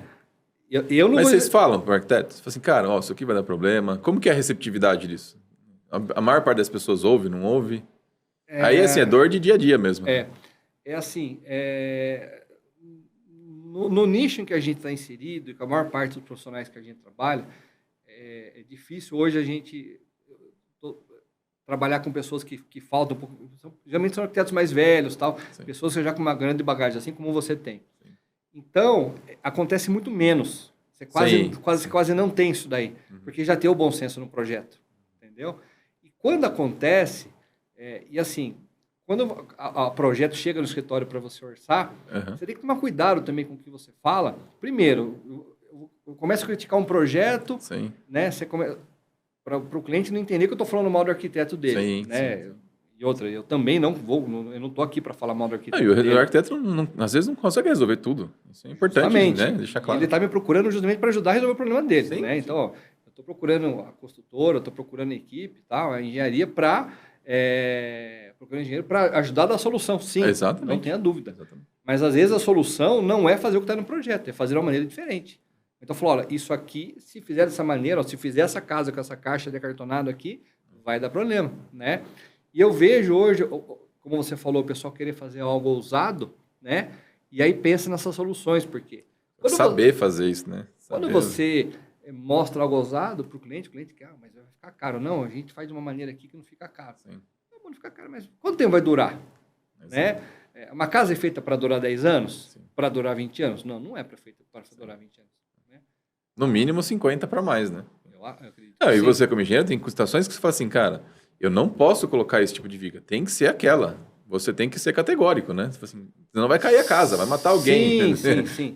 Tem uma responsabilidade muito forte atrelada a isso. Tem coisas ali que você não pode abrir mão. Então, o projeto, se eu achar que aquele projeto estrutural não é um projeto que está 100%, que vai das duas, eu vou falar para a pessoa, então às vezes é preferível você falar, eu mando fazer um projeto... Sim. Ou você fala com o engenheiro, assim, ó, cara, recalcula isso aqui e tal. Existe essa liberdade? Tá vendo? Porque então, você, como executor, engenheiro executor, também questiona o engenheiro projetista, não? Sim, só que assim, as pessoas com que eu trabalho, não é só um, né? São vários parceiros, né? Sim. São pessoas que você já tem um relacionamento. Sim. Você tem liberdade, enfim. E não só isso, pessoas com uma experiência, não acontece isso. Entendi. Entendeu? Você não projeta um dormitório com um e-mail por e-mail. Entendeu? A não ser que seja uma cela. Não é? Quem sabe, né? Quem sabe, né? Para dormir de pé. Me chama fazer um presídio, não sei. Vai dormir de pé, né? Então, sabe? Então, é isso que eu estou querendo dizer. É o mínimo, né? Sim. Então, no nicho que a gente está inserido, esse mínimo já acontece, né? Então, eu não preciso ficar falando para o projetista e tal. E quando vem algo pronto de alguém que você não conhece, como que você chega para um e falar, eu acho que o seu projeto é errado. Eu acho. Sim. Não, você não fala que você acha. Você tem que embasar. Você tem que ter certeza que tem algo errado e falar, olha, isso não vai dar certo. E aí, para eu ter certeza, então eu vou recalcular o projeto. Aí eu vi que está de errado. Então eu vou ligar e falar, olha, o seu projeto está errado, você tem que fazer outro. Sim. Você não vai fazer isso também. Né? Então você fala para o cliente, olha, esse projeto, por conta disso, dos elementos, eu acredito que seja melhor contratar um novo projeto. Sim. Entendeu? Se a pessoa não soube fazer direito a primeira vez, ela vai fazer direito agora? Justo. Não vai. Né? Isso volta daquilo que a gente estava falando, né? Desse feeling, dessa questão de você lidar com tudo isso. Né? Isso é algo que está começando antes até de você começar a obra. Quando você ainda está conhecendo o cliente, você ainda está namorando, antes de casar, né? Você ainda está namorando, vendo, então tem que tomar cuidado com o que Quando está namorando, tudo é bonito, né? Aí depois que você casa, você começa a falar, não, cara, o cara não deixa o sapato na mesa ali, não sei o que lá, né? Você começa a ver nos... Só que há sinais, né? Não, claro, com certeza. Então é aí que você tem que tomar cuidado, já identificar esses sinais e ver se você vai conseguir consertar, melhorar aquelas coisas lá, entendeu? Brinquedo não. E tem, às vezes, aquele projeto, aquela obra, aquele cliente que aparece, em que você orça tudo tal, mas você não... Tem alguma coisa que você sente. Você não coloca energia para... Não, se eu pegar, ok, mas... Sim, entendi. E sempre dá certo, você acaba não pegando, né? É engraçado, né? Para estender um pouco a ideia ali, né? Exatamente. Mas esse dia a dia, assim, eu sou um arquiteto que eu procuro entender e vivenciar a obra para projetar melhor. Eu acho que não tem escola melhor do que a obra, né? Tanto que eu, assim, fui um arquiteto que, assim, entrei na faculdade, meu irmão já é arquiteto, passei alguns anos na faculdade, né? São 6 anos de faculdade. Só que, assim, a vivência não é a mesma coisa. Quando a gente fez o Dom Giuseppe, cara, foi 4 meses de obra que valeu por 2 anos de faculdade. Eu estava pensando 2 anos de faculdade. Nisso. Você vê o pedreiro, o fulano, o ciclano, viu tanto, assim, cara, como esses caras são foda, né? Tipo, eu tiro o chapéu justamente por causa disso, né? E aí, o intuito do arquiteto raiz não é ficar naquela, no intelectual, não, é prática, dia a dia. É ver quem realmente resolve o problema, né? Que é com quem você pode contar, no final das contas. E isso é uma cadeia, né? Parte do processo como um todo ali, né? Mas e tem alguns causos mais divertidos? Tem também, né? Conta os causos divertidos aí. Tem, assim, eu particularmente, eu trabalho para o meu irmão, né? Então, Sim. o que a gente tem feito nos últimos anos é se dividir um pouquinho para conseguir atender uma gama maior de clientes e tal. Ele me apoia, eu apoio ele. A gente vai, às vezes, por exemplo, a área mais de movelaria fica para mim. Às vezes acontece, tipo, tem um pergolado grande para montar ou tem um forro muito grande para montar. Você pode ir lá montar para mim? A gente faz, inclusive, trocas de serviços. Sabe? Como é que está a sua agenda? Como é que está, então? E a gente conhece muita gente. Mas nessa questão de arquitetos, relacionamento com arquitetos, a gente, no geral, tem trabalhado com pessoas de confiança. Não é que cada dia aparece um arquiteto novo querendo fechar um projeto com a gente. Você vai estreitando o laço. Não, você estreita o laço com a pessoa, então você sabe que você já trabalhou numa outra obra com ela. As nossas execuções são geralmente rápidas, né? Sim. Então, numa casa que às vezes o André passa 8 meses a 1 ano, tem casos de casas que tem pouco trabalho em madeira que eu trabalho 4 dias. Sim. Então é muito rápido, é vapt-vupt. Eu vou lá, monto um deck, um pergolado, a movelaria é entregue, não tem que ser instalada no local, eu estou indo embora para outra. Às vezes ele pode estar trabalhando em simultâneo em mais de uma, acontece com a gente, né? É outra dinâmica, você tem vários... Preciso que você venha aqui dar uma olhada, dar uma ideia aqui e tal. Sim. Então, no geral, as nossas execuções são rápidas e muitas em quantidade. Mas não quer dizer que a gente trabalha para muita gente diferente. Entendi.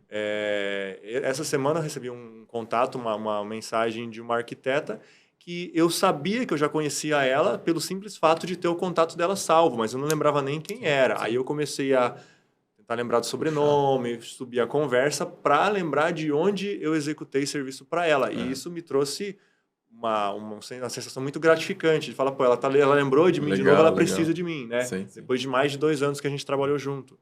E o oposto também ocorre. E ainda bem que eu não tenho, mas eu não tenho muitos casos negativos de falar aqui para muito menos desmoralizar arquitetos. Mas teve um caso em si que ocorreu no fim de 2020 que, assim, tirou a minha paz. Tirou a minha paz porque era um relacionamento que eu tinha com a pessoa já fora dessa obra.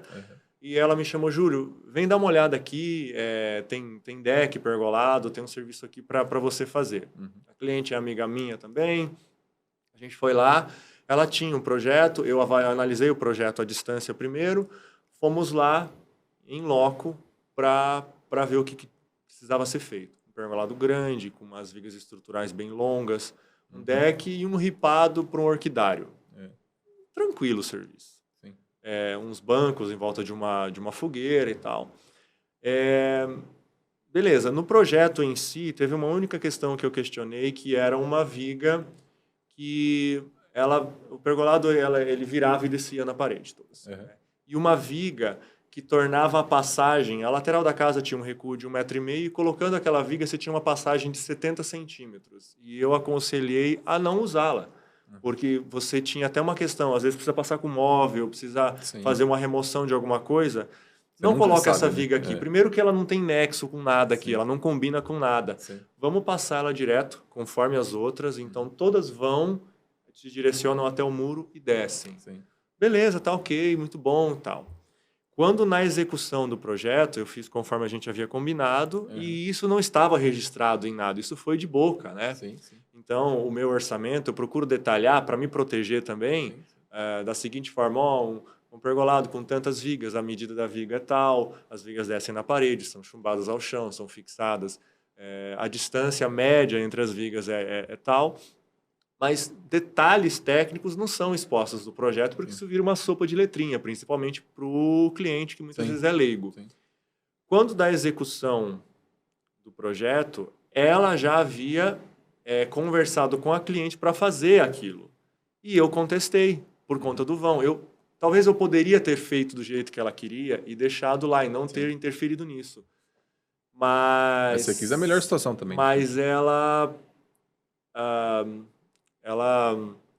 quando foi conversar com o cliente, ela colocou no meu, vocês sabem o quê, né? Sim. Tipo, me culpando, dizendo que foi um erro de projeto e tal. se eximindo de culpa qualquer, Mudou né? o projeto. E no fim das contas, quando eu passei para resumir um pouco a história, quando eu passei a conversar diretamente com a cliente, ela não tinha se incomodado com aquela forma de execução. Na verdade, Entendi. era a intermediária, capricho dele, era a né? arquiteta que estava incomodada por eu ter contestado o projeto dela. Então isso que é um dos pontos, né? Eu por alguns, tipo, num período ali e tal, ficou daquele jeito, ficou excelente o projeto, Sim. mas eu fui posto em xeque a minha experiência naquilo, como se eu tivesse querendo passar por cima da autoridade dela na obra. Quando a gente se desentendeu, ela demonstrou um desequilíbrio emocional tremendo, a gente brigou na obra e ela falou que não ia mais administrar nada relacionado ao meu trabalho.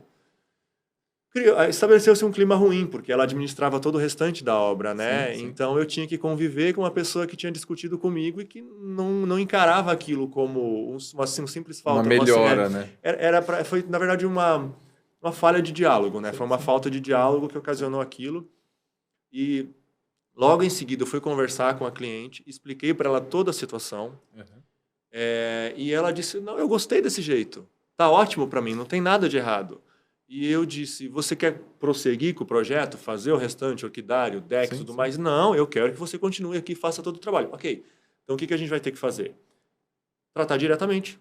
Sim. Eu com você. Eu vou seguir de acordo com o que estava projetado, te explico tudo, mas eu não vou mais ter esse relacionamento com o intermediário, porque ela não quer mais tratar comigo. Chato, porque depois disso eu honrei com tudo. Eu lembro que o último dia que eu fiz a aplicação de verniz no deck era 23 de dezembro de 2020, era nas vésperas de festas, porque também, quando eu ia lá montar serviço, a pessoa estava lá e aconteceram 2 casos de eu ir para montar meu serviço, não vai montar hoje não, porque o pedreiro tem que trabalhar aqui. Sabe? E aí que entra um pouco no que a gente falou. Se você começa a encarar as pessoas numa mesma obra como rivais, como adversários, acabou o clima. E naquele momento, eu conversei com a minha hoje esposa, mas com a minha namorada na época, eu falei, eu não tô sem estrutura emocional para lidar com isso. Só de pensar que amanhã eu tenho que ir para lá, me incomoda, me causa estresse. Você não trabalha feliz, né? E aí eu falei, mas eu vou honrar e vou seguir esse projeto até o final. Mas ocorreram 2 casos em que eu fui lá para executar e não, você não pode montar hoje porque o pedreiro está fazendo a escada aqui, você não vai passar por aqui. E o pedreiro podia muito bem fazer outro trabalho e fazer a escada no dia seguinte. Então, estou tendo a liberdade de falar isso porque não tem ninguém sendo exposto. Mas é importante um falar caso, isso. Eu acho que a gente pode falar tudo da teoria, da arquitetura, da construção, mas um caso vivo de que faltou diálogo, né? Faltou tolerância também das partes de falar, olha, beleza, a gente teve um impasse aqui, mas o resultado final foi alcançado porque a cliente gostou do resultado. Vamos seguir, vamos dar andamento. E eu tive que engolir sapo para tolerar aquele convívio pesado, aquele ambiente pesado, de não, você não vai trabalhar aqui hoje, deixar o material ir embora, para chegar no último dia e falar, graças a Deus eu acabei. E depois eu fui chamado diretamente pela cliente para fazer novos serviços na casa e tive a triste notícia nessas próximas vezes, montando painéis para orquidário e tal, que posteriormente essa arquiteta cobrou, inclusive, comissão, reserva do cliente que não estava prevista. Olha só. Então, isso me incomodou mais ainda, gente, né? Porque a gente teve um distrato no andamento da obra, mas conseguiu concluir, conseguiu entregar para o cliente o que ele esperava, tanto o meu trabalho... Atrapalhou o serviço, de fato. Né? Sim, mas assim, pelo menos eu tenho um bom relacionamento com a cliente hoje, fiz manutenções para ela e tudo mais, então... Acho que isso é um caso... na obra, a gente sabe, gente é gente em qualquer lugar, né? Seja na obra, seja na rua, às vezes o cara para no trânsito, o cara né, se desentende, né?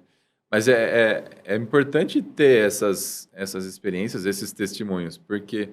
É quando a gente também percebe como a gente pode melhorar. Sim. Né? Então, ouvir e falar assim, olha, da próxima vez o cara falou assim, o fulano falou isso, deixa eu pensar se realmente faz sentido. Né? E muitas vezes a gente que lida com centenas de profissionais, né, na obra, você tem que dar a resposta muito rápido. Às vezes você não tem tempo de falar assim, putz, será que isso é a melhor situação? Não é? Né? De respirar e falar assim, tá, e agora? O que eu faço? Esse é um negócio que precisa da minha atenção 100%, é simples, eu posso mandar para frente, porque às vezes acontece de você deixar para frente alguma coisa que você achava que não ia dar problema, só que você não pensou direito, né? Eu passo isso direto na obra. Assim, Tá, se eu tivesse 5 minutos a mais respirado fundo e não mandado na nossa ansiedade de resolver coisa, não sei o quê, teria evitado um problema, por exemplo. Isso acontece, provavelmente, com você no dia inteiro, no dia a dia, não? Acontece. Às vezes você tem que sair do problema, né? Dizem que para enxergar a ilha, você tem que sair da ilha, né? É verdade. Então não adianta. Tem a hora que você tem que sair ali do olho do furacão, Do vulco-vulco ali, né? Do vulco-vulco, entender. Mas, por isso que quando você está trabalhando sempre focado, enfim... E a obra não é uma coisa que acontece num dia. Né? No seu trabalho, você fica 4 dias na obra, né? 5, uma semana. Quando é rápido, né? Quando é rápido, né?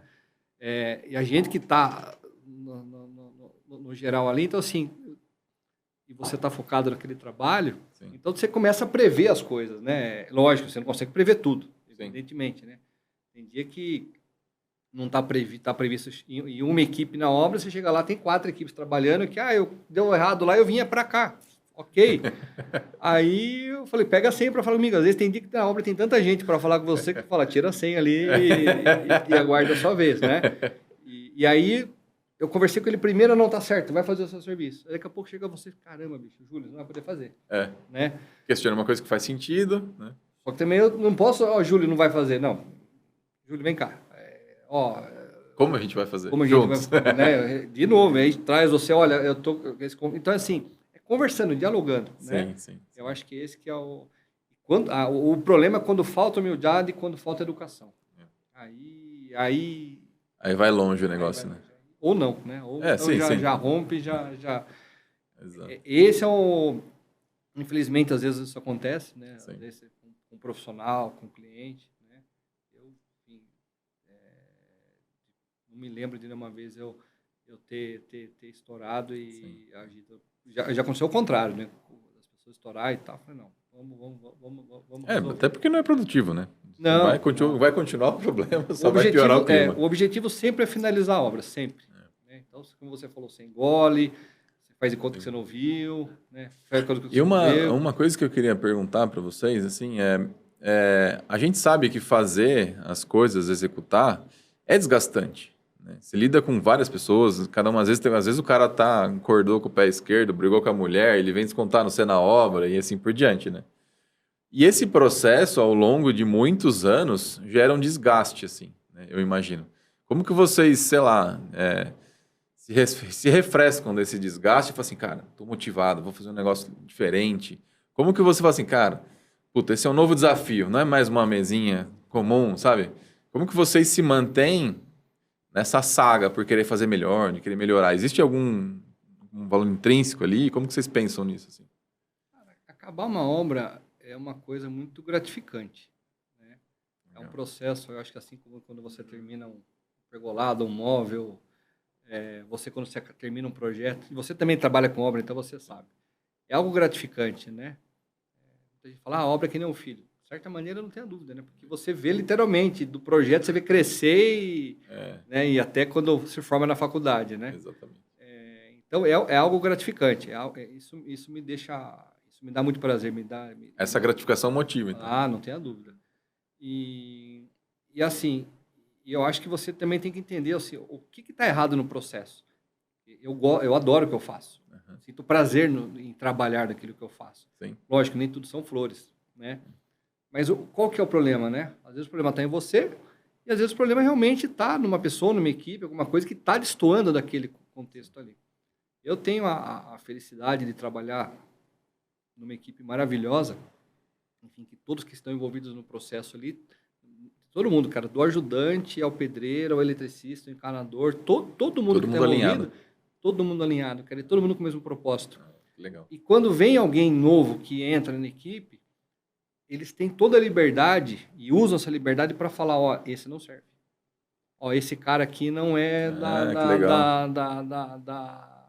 não tem nossa filosofia. Que legal. Essa laranja aqui. Essa cultura dentro da obra, vocês dão liberdade para quem está lá, desde do ajudante. Fala assim, ó, esse cara aqui pode atrapalhar. Então. Ó, esse aqui não vai dar certo. É a maçã podre, né? É a maçã podre, exatamente. Então já tira a maçã antes da maçã podre. Porque não é que ela vai apodrecer a caixa. Sim. As outras vão querer ir embora. Entendeu? Entendi. Eu já, mais uma vez, não é. Às vezes eu falo, eu tô com dificuldade de contratar um encanador. Aí eu tinha arrumado um cara tal, fui conversar com o meu empreiteiro e falou assim, se você contratar esse cara, eu vou embora. Ô, louco. Na lata, sim. Na lata, né? Mas por quê? Daí ele me contou, né, uma história que já trabalhou junto com ele, e que era assim, assim, assim. E daí eu fui buscar aquela informação com outras pessoas que já trabalhavam. Validar, né? Falou, esse cara realmente ele é assim. Olha só. Então, não quero. Só que assim, ele tem a liberdade. Primeiro que ele tem, esse meu empreiteiro, não só ele, todos, eles têm a liberdade de falar, olha, você tem alguma rusga, alguma coisa, não quero esse cara. Entendi. Né? Ele poderia ficar quieto e começar a dar problema, que é pior. Sim. Ele já falou lá, se você contratar ele, eu vou embora. Né? Então, foi direto e reto. Direto, né? mas é uma liberdade. Tá pensando no contexto Exatamente. geral, né? E não contratei, e assim, e tá fora de cogitação contratar esse profissional. Sim, entendeu? Sim. E depois, na hora que foi buscar informação, realmente, é assim, esse cara é desse jeito, esse cara causa intriga, esse cara arruma confusão, esse cara briga com todo mundo. Eu não quero. Ovelha negra da obra. Sabe? Não tem nada pior do que a tua equipe, né, os teus colaboradores, Sim. começar a reclamar para você. As pessoas reclamando é a pior coisa que tem. Sim. Tudo, o filho reclamando, a mulher reclamando, o funcionário reclamando, né? Não dá. Sapo, né? Exatamente. Então isso faz parte para deixar mais processo, leve, né? e para deixar e outra, o processo ficar melhor, o resultado fica melhor também. Entendeu? Então, realmente... Essa flexibilidade de lidar, a liberdade, né? Saber aonde puxar, onde apertar, né? Sim. Né? E todos com realmente o mesmo objetivo. O cara que levanta a parede, ele pensa no cara do reboco. O cara do reboco pensa no cara do azulejo. Isso é fato. Legal. E às vezes... pensa positivamente, né? Porque pensa dá para pensar negativamente também. Né? O ano passado, principalmente, né? Vieram novas pessoas trabalhar com a gente, aumentou a equipe, né? E sempre quando vem uma pessoa nova, você vem com o pé atrás, né? O cara fala, não sabe o que ele vai encontrar, né? Sim. E depois o pessoal fala, cara, é uma delícia trabalhar aqui, é gostoso. E não só isso, não só o clima. Poxa, mas eu vou rebocar uma parede, você vê que a parede tá certa, a parede tá reta. Né? Aí o cara das lojas fala a mesma coisa, pô, o cara deixou o reboco direitinho para mim. O cara da impermeabilização fala, pô, o cara já fez como tem que fazer, né? Não tem que ficar quebrando as coisas, né? Então, assim, porque se você fica todo o tempo, eu fico todo o tempo só apontando, reclamando e apontando defeito para o cara arrumar, você fica chato, é complicado também, ninguém quer trabalhar com você. O clima fica péssimo. Exato. Mas eu tenho que fazer isso também, eu só pago para isso também, isso faz parte do meu trabalho, né? Tem que ser o bom e tem que ser o chato. Exatamente. Mas você trabalhar com pessoas que pensam, que sabem o que estão fazendo e tem noção dela no todo... Faz muita diferença. Faz toda a diferença. Isso ajuda a motivar, então. Eu não assento bloco, eu não assento azulejo, eu não instalo porta. Sim. Entendeu? Então, né, quando alguém gosta do meu trabalho, é o trabalho de todo mundo que tá junto. É o que o meu trabalho representa de toda essa galera que chegou lá. Justamente, lógico. Fazer todo mundo trabalhar em harmonia e da maneira correta e apontar quando tá errado. Júlio, ó, a mesa que não tá legal, precisa arrumar. Sim. Ponto. Ter essa liberdade também com o profissional que você contrata, né? Exatamente. Pô, isso aqui não ficou bom, isso aqui foi melhor. Ele fala, André, minha mesa tá torta porque o chão tá torto. Sim. E agora? Não, peraí, vamos resolver então. Faz sentido. Então, o meu resultado, ele é o resultado de muitas pessoas trabalhando. Entendeu? A gente não faz nada sozinho, absolutamente nada. E é legal essa cadeia produtiva como um todo, né? Para o cliente também entender, às vezes, assim, outras pessoas que assistem o podcast não são profissionais da área, né? De entender que essa cadeia toda é complexa, não é fácil gerenciar isso daí. Bem complexo. Tem cliente que fala assim, nossa, seu trabalho é ficar lá cuidando da obra, gerenciando. Eu falo assim, Nossa, é fácil fazer isso, né? Eu falo assim, é muito fácil. Você pega individualmente, cada instância é fácil. Coloca umas 50 instâncias diferentes, cada uma com 2, 3 pessoas. Vê se isso fica fácil ou se fica difícil. Aí você vai ter um novelo de lã ali que é difícil de desatar. Tem uma obra que eu estou fazendo, no começo, quando a gente fechou a obra, eu tinha fechado com o cliente também um contrato para fazer o gerenciamento da obra, né?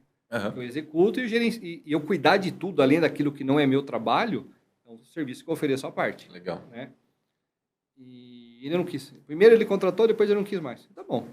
E não, realmente, no começo da obra, até você terminar as lajes... É tranquilo até. Só tem eu na obra praticamente. Não tem terceiro. Tá bom, aí começou os terceiros na obra.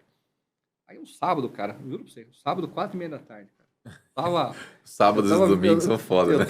Eu tava deitado vendo o filme, meio cochilando ali, começou mensagem no telefone, eu li, mano. Não, porque eu sou do ar-condicionado, porque o cara mandou falar com você. Não tá acontecendo isso. Falei, me procura segunda-feira, nem sabia quem era. né? Se você me manda uma mensagem, Daniel... O que está acontecendo? Não, Daniel, não. Sim. André, preciso da sua ajuda. Opa, agora. Sim. Um cara que eu nunca vi, né? Aí, segunda-feira, eu mandei os caras... Mas por que você mandou os caras me procurar? Não, para ir lá, para ver, para resolver? Eu falei, não. Eu não gerencio a sobra. Como assim? Não. O que você quer fazer agora é... Terceiro. Né? Aquilo que você achou caro que era para fazer, não. Exatamente isso. Gerenciamento em terceiro é um negócio difícil do cliente entender. Sabe o que eu costumo brincar? A obra é um playground. Sim. Os terceiros é criançada. Né? Eu sou o professor, o diretor, ou o inspetor de aluno, não sei. Sim. Mas é tomar conta da molecada no playground, literalmente. Verdade. Né? Entendeu? Então, não, agora é com você. Sim. Eu vou passar as demandas que eu preciso para você e as demandas que eles têm, alguém vai resolver. Só que você não quer que eu faça, então eu não vou fazer. Né? Brinquedo não. Entendeu? Então tem essa questão também, a pessoa não valorizar ou achar, não preciso pagar para fazer isso.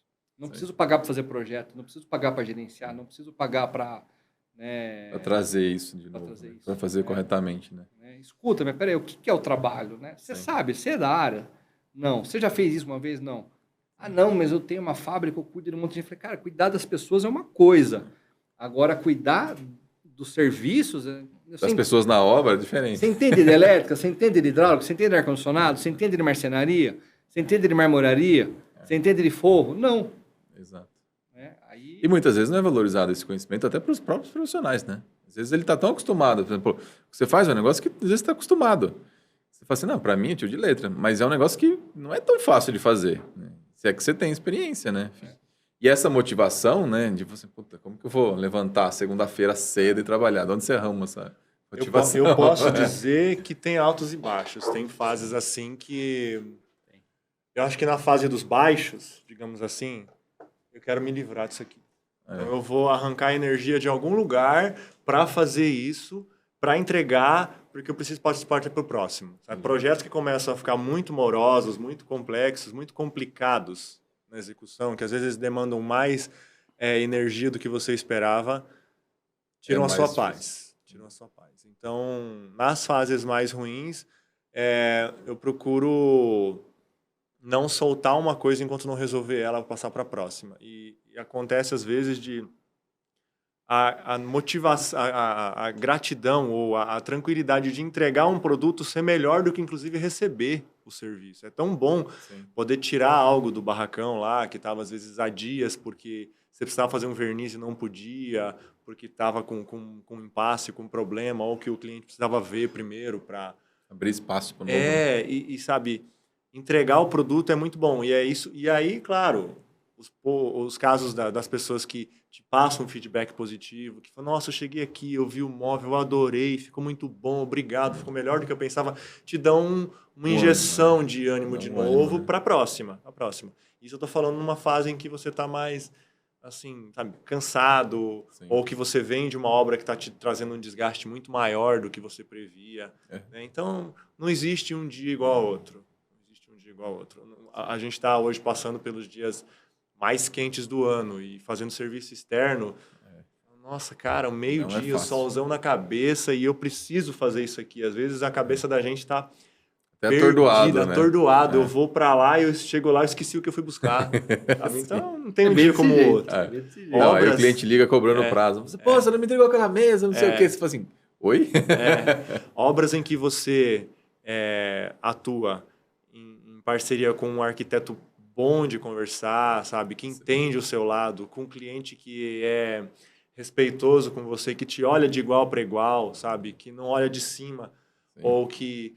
E da mesma maneira que não fica no seu pé, fazendo perguntas, sem parar, em processos que não estão prontos, às vezes, é um prazer. Você levanta de manhã cedo entusiasmado e vai. Mas não vou negar que não tem os casos que você fala, eu preciso ir lá finalizar aquele serviço para ficar livre daquilo, porque não está sendo gostoso, não está sendo agradável. E o cliente que às vezes fica na bota, né? O flanelinha de serviço. Quer seja para ficar livre, para receber, sim, para se livrar. Eu quero passar essa etapa. Eu quero passar por cima disso, entregando o melhor possível. O fato da pessoa ser muito exigente me traz uma pressão maior ainda para entregar um produto bem, porque é para ele que eu não quero ter que fazer pós-obra. Exatamente. Nesse caso... Seu nível de exigência vai lá em cima, né? Melhora muito para também ser compatível com o dele. E nesse cara, eu não quero, ou nessa mulher, nessa casa, eu não pretendo fazer pós-obra. Eu quero que dê tudo certo e exceda a expectativa dele, porque eu não pretendo voltar lá para ter que refazer nada. Sabe? Acontecem. Não é muito, mas tem pessoas que são tão exigentes que elas te trazem um desconforto, que põe em xeque a sua experiência. Faz você chegar a pensar mais, mas eu faço isso há tanto tempo e ele está sendo tão convincente que parece que eu faço errado, sabe? A ponto de ver você montando um serviço e olhar para o alinhamento, assim... Tá meio centímetro, ou meio até milímetro você tem que fora. falar assim, olha, não tá pronto ainda. Quando tiver pronto, você vai ver que vai se formar tudo, vai ficar... Beleza, né? Sim. Não vou negar. Tem obras que às vezes você chega domingo à noite, você já... começa já dá urticária já. A gente vê nas redes sociais assim o combo da depressão, né? A programação do domingo à noite, a previsão do tempo para a semana seguinte, você já começa a ficar pensando, nossa, amanhã cedo eu sei o que me aguarda. Não vou negar. Não vou negar. Não é fácil. Não é Mas fácil. a entrega do produto e o feedback positivo, o elogio do cliente, aquele áudio que você recebe que falou, adorei, eu vim aqui, eu vi. É legal, né? É mais gratificante do que receber o serviço. Eu acho que um pouco da arquitetura também. Posso falar um pouco como arquitetura, como arquiteto também nesse sentido, né? Quando você vê, por exemplo, um projeto que você desenhou e alguém cuida, que executa, que cuida como se fosse dele, garante e faz o possível para que aquele projeto fique o mais próximo possível, também dá um senso de gratificação. Assim, pô, esse cara valorizou o meu projeto, né? E muitas vezes entre profissionais, né? Então, tem empreiteiros, por exemplo, que trabalham em várias obras. E às vezes você dá a sorte de catar um bom empreiteiro. Às vezes não, você dá a azar de pegar um cara que fica meio ali e tal, não desempata o serviço. Às vezes o cara que é bom, ele olha o projeto, ele fala assim, ele entende qual que é a vocação do projeto, ele faz o melhor possível dentro daquele, né, dentro da atuação dele de execução. Você fala assim, pô, isso é legal também de valorizar, né? E quando o cliente entra, ele fala, nossa, tá ficando bonito, tal, não sei o quê, pô, minha piscina tá pronta, vou nadar. Ele fala assim, pô, legal, obrigado. Todo mundo acaba ganhando nesse processo ali, né? E uma coisa também que é legal de comentar é que, assim, nunca é 100% perfeito o resultado. Nunca. Né? Então, tem que existir, tanto do lado do arquiteto, que eu já vi muito arquiteto extremamente preciosista, de falar assim, não, isso aqui tem que ficar milimétrico e tal. E não precisa, muitas vezes não precisa, né? E às vezes o cliente que cobra isso do arquiteto também, porque às vezes naquela posição, não, eu sou arquiteto, eu tenho que, né, entregar um negócio 100% também, né? E muitas vezes o cara não quer explicar para o cliente que, cara, não vai ficar 100%. Você contratou, ainda assim você vai ter sempre alguma coisinha.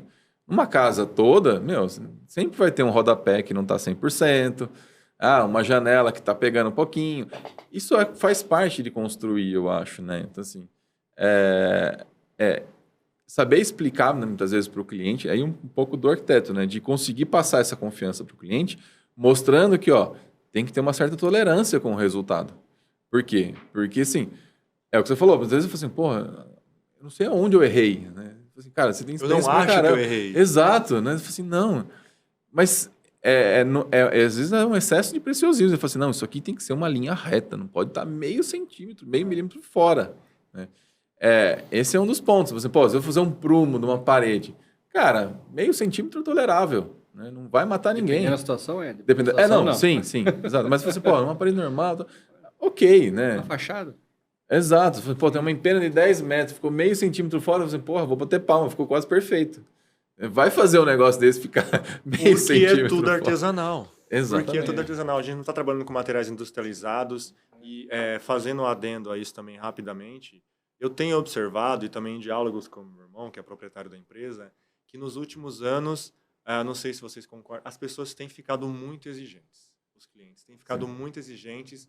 E também por estarmos há tantos anos trabalhando nisso, coisas que eram toleradas há talvez 5 ou 10 anos atrás, hoje, não são mais toleradas. Passar um cabelo ali, né? Não são mais toleradas. Se você vai executar um pergolado que tenha, em média, aí 10 vigas estruturais, as 2 vigas estruturais e 10 vigas, você não consegue 10 vigas com o mesmo tom, sem mas é madeira, essa é a ideia. Mas existem casos. Exato. de clientes que questionam um nó da madeira, uma rachadura, que não afeta a questão estrutural, ou uma tonalidade de madeira que vai... A personalidade daquela madeira em si, né? E isso também, por trabalhar com materiais naturais, a gente tem um alto índice de perca de material, de você ter que fazer seleções e dizer isso aqui é bom para estrutural, mas não é bom para algo aparente. Então, às vezes... Faz no alumínio, pô. Então. Não mexe, mas sim.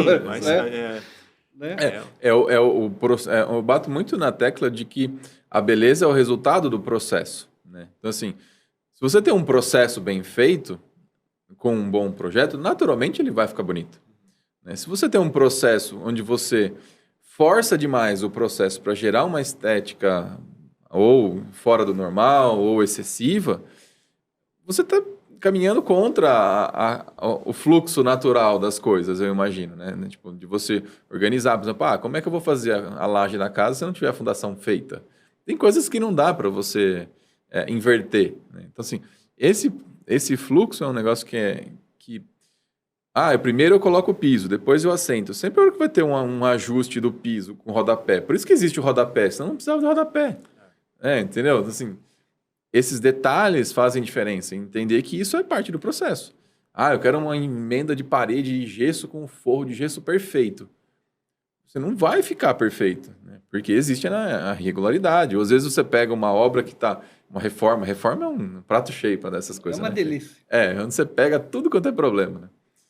Que você vai ajustar essas coisas, encaixar, você começa a ver que uma coisa soma na outra, né? E aí o defeito vai amplificando ao longo do caminho, né? E geralmente são os últimos ali, o carpinteiro, o empreiteiro, né? Enfim, o marceneiro, que pegam o final ali, né? Que vai ficar evidenciado aquele erro, né? O marceneiro geralmente é o cara prejudicado também, né? Porque ele pega a parede torta, ele tem que dar um jeito de fazer ficar reto, né? Ou criar uma ilusão. Às vezes a gente vê o reto tá na ferramenta, mas não é o reto visual, né? Você tem que ajustar, né? Isso acontece muito com a madeira, eu acredito. Se eu pegar alguma coisa que está apresentando um erro de prumo ou de nível, muitas vezes eu colocar o meu perfeitamente nivelado, prejudica. Dá ruim. Prejudica muito, porque ele denuncia o que está fora de prumo ou fora do esquadro. E é uma sinuca de bico, porque você não pode fazer o seu torto. Não.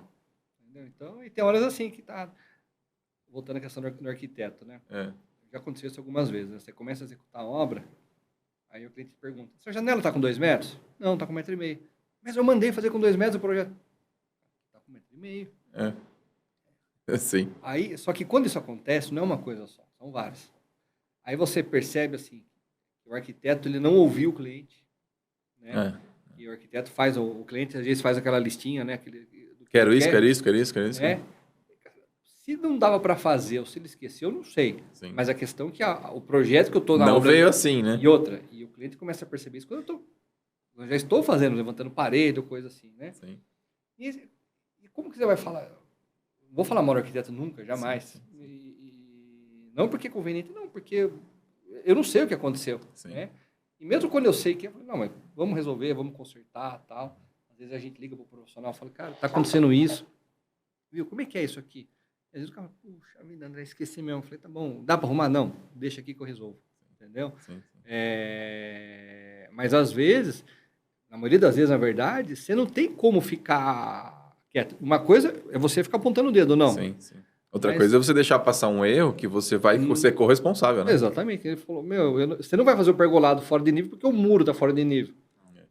Então, ou você faz ele mais baixo para parecer menos, ou então você fala, você vai ter que arrumar um muro. Paciência. Eu não posso fazer o pergolado torto, né? E eu me deparo que muitas vezes eu não faço pergolado torto, eu vou ter que fazer certo, né? Exato. Mas às vezes falhas de projeto. E isso acontece... Com uma certa frequência. Né? Às vezes com uma certa frequência, entendeu? É difícil no projeto também você encadear tudo 100% alinhado, assim, né? É importante ter esse olhar, mas ainda assim passa, né? Às vezes você fala, caramba, aqui o cara deixou espaço para geladeira, mas não vai caber uma geladeira aqui. E às vezes você percebe coisas lá na frente. Sim. Porque assim, eu não sou arquiteto, eu não fico conferindo o projeto. Sim. Eu não fico olhando meu... Projeto é seu instrumento ali, né? Chegou, exatamente. Vamos botar para funcionar. Não é que não é problema meu, não. A minha função não é essa. Né? Tem coisas que são berrantes que você consegue perceber. né? E até É compatibilização... por isso que mesmo tendo um empreiteiro, é bom ter um arquiteto que fez o projeto acompanhando, né? Sem dúvida. Dando uma assessoria, né? E tem arquiteto que não quer, né? Tem arquiteto... Tem. Se o cara não pagar, eu não vou. Tem muita gente que não dá assessoria. Eu acho assim, uma coisa é você verificar se o projeto está sendo cumprido. Sim. Outra coisa é você acompanhar a obra, são coisas diferentes. Sim. Então o arquiteto ir lá, sei lá, uma vez por mês, alguma coisa assim, no meu ponto de vista, isso tem que fazer parte do custo do arquiteto. É importante. Aí entra naquela questão, né, do projeto barato, né? Tem gente... Você não negociou antes... E aqueles que não cobram o projeto desde que você compra no cara tá indicando. Aí é pior ainda. Porque aí ele não faz projeto mesmo, quem faz o projeto é a loja, ele não confere, não pode falar mal, e aí a gente que está executando... Fica sem o pai da criança. Fica sem o pai da criança. Não, mas eu crio. Sim. Exatamente. Entendeu? A criança não tem pai, mas eu tenho que criar. Não é orfanato, né? É uma obra. Pô. Mas eu tenho que criar a criança, entendeu? Legal. Então, muitas das coisas realmente elas estão aliadas à inexperiência, fato. Sim. Mas eu acho que nós mais experientes, né, mais velhos, né, para falar mais velhos, sim, nós temos que ter paciência, nós temos que ter empatia. Sim. Eu já fui novo um dia, já fui estagiário um dia, já fui inexperiente um dia. E tem um milhão de coisas que eu não sei também, né? Eu aprendo todos os dias. Sim. Entendeu? Eu aprendo com o arquiteto, eu aprendo com o funcionário, eu aprendo com todo mundo, né? Mas tem um ponto que é importante, que eu acho que é de fazer um adendo, que é assim, a faculdade, ela prepara pessoas que tenham conteúdo. Mas, muitas vezes, os professores não têm bagagem de obra, de arquitetura. Isso é um problema. Né? Isso acontece em muitas faculdades, nas públicas acontece e nas privadas também. E o arquiteto que sai, que se forma, e aí? Que não sabe, não aprendeu com alguém que tinha uma noção, não explicou a responsabilidade, às vezes, daquela situação. Ele sai muito mais cru do que saía antigamente. Então, a falha na formação mais exigente, profissional, também tem um impacto grande no dia a dia de vocês. Você tocou num ponto aí que é muito importante. Na arquitetura eu não sei, né? Mas na faculdade de engenharia... Pior ainda. Eu fiz faculdade de engenharia, né, há 20 anos atrás. Eu tinha aula todos os dias e tinha professores e professores...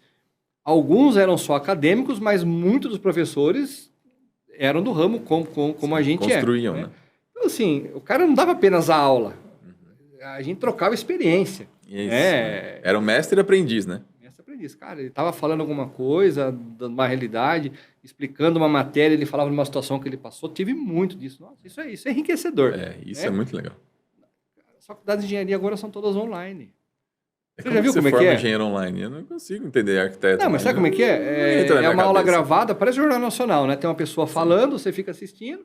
Então, você assiste a aula lá 4 vezes por semana, e uma vez por semana você vai na escola para tirar dúvida com alguém. Sim. E a vivência, né? Na faculdade, a gente era moleque na faculdade, fazia forno de tijolo, a gente fazia o forno para fazer a pizzada, né? Então, aí juntava os alunos lá, vamos tentar fazer um forno, né? Aí, geralmente, tinha que fazer uns 3, porque o primeiro e o segundo estava tudo errado, não funcionava, caía o forno, né? Então, que engenheiro que está sendo formado? É um cara que... Se ele está vivenciando a obra, muito que bem, né? Sim. Se não está... E você na obra, você vai pegar isso aí, né? É um radar, porque você tem essa quantidade de informação de gente que não tem esse preparo, chega na obra, e aí? Para construir o negócio também. O projeto vem falho, de fato. Então, o projeto, a execução, né? Sim.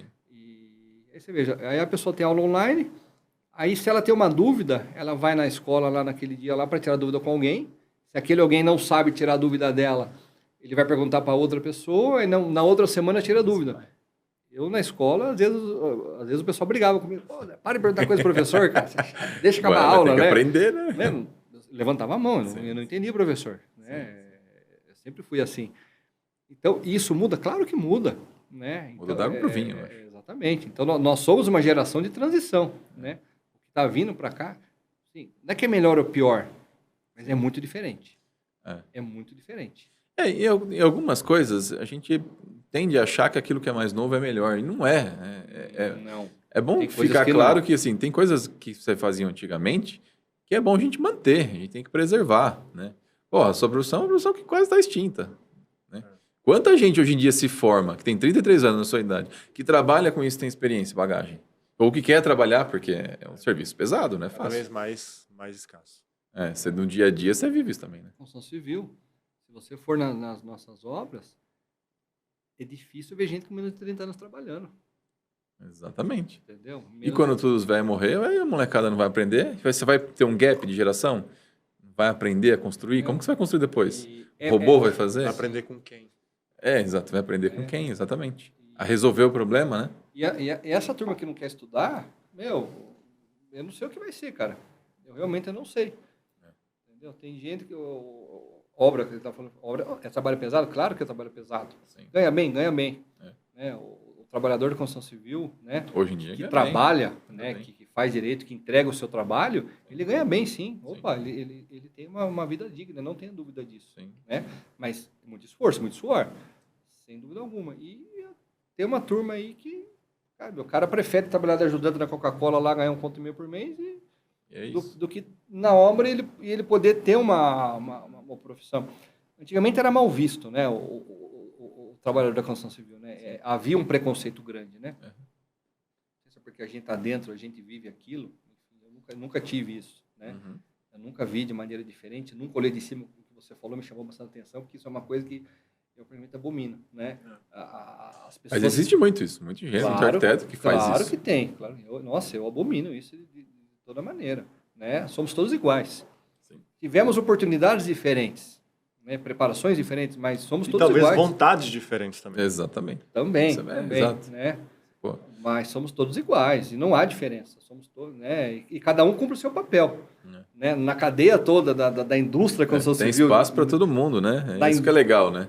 Na indústria de uma obra, todo mundo é importante. Desde o cara que é o ajudante ali, que faz o serviço mais básico, ao quem quer que seja, todo mundo é muito importante. Exato. Todo mundo faz. É um dente de uma engrenagem, cara. E quando falha um dente daquele, dá problema. Tem um monte de problema, né? Pergolado não bate com o muro. Pergolado não bateu no muro porque um dentinho ali não fez a parte dele. Não tá legal, né? Muito bom. Bom, acho que tem bastante papo ali, enfim, né? Mas valeu, obrigado por terem vindo aí. Foi um papo enriquecedor, aprendi bastante hoje. Obrigado a oportunidade aí. Obrigado. Espero que faremos próximos episódios assim nessa mesma linha, porque é muito importante isso que a gente gravou, que a gente conversa, né? Para ficar registrado. Né? Então, como a gente pode melhorar, o que a gente tem que resgatar, aonde a inovação é importante, aonde eu tenho que manter aquilo que é tradicional, né? Isso é muito... É isso que nos move para frente. É isso que faz a gente evoluir, ser melhor, exatamente. Né? Muito bom. Obrigado, gente. Valeu, hein? Boa tarde. Obrigado. Valeu. Muito bom.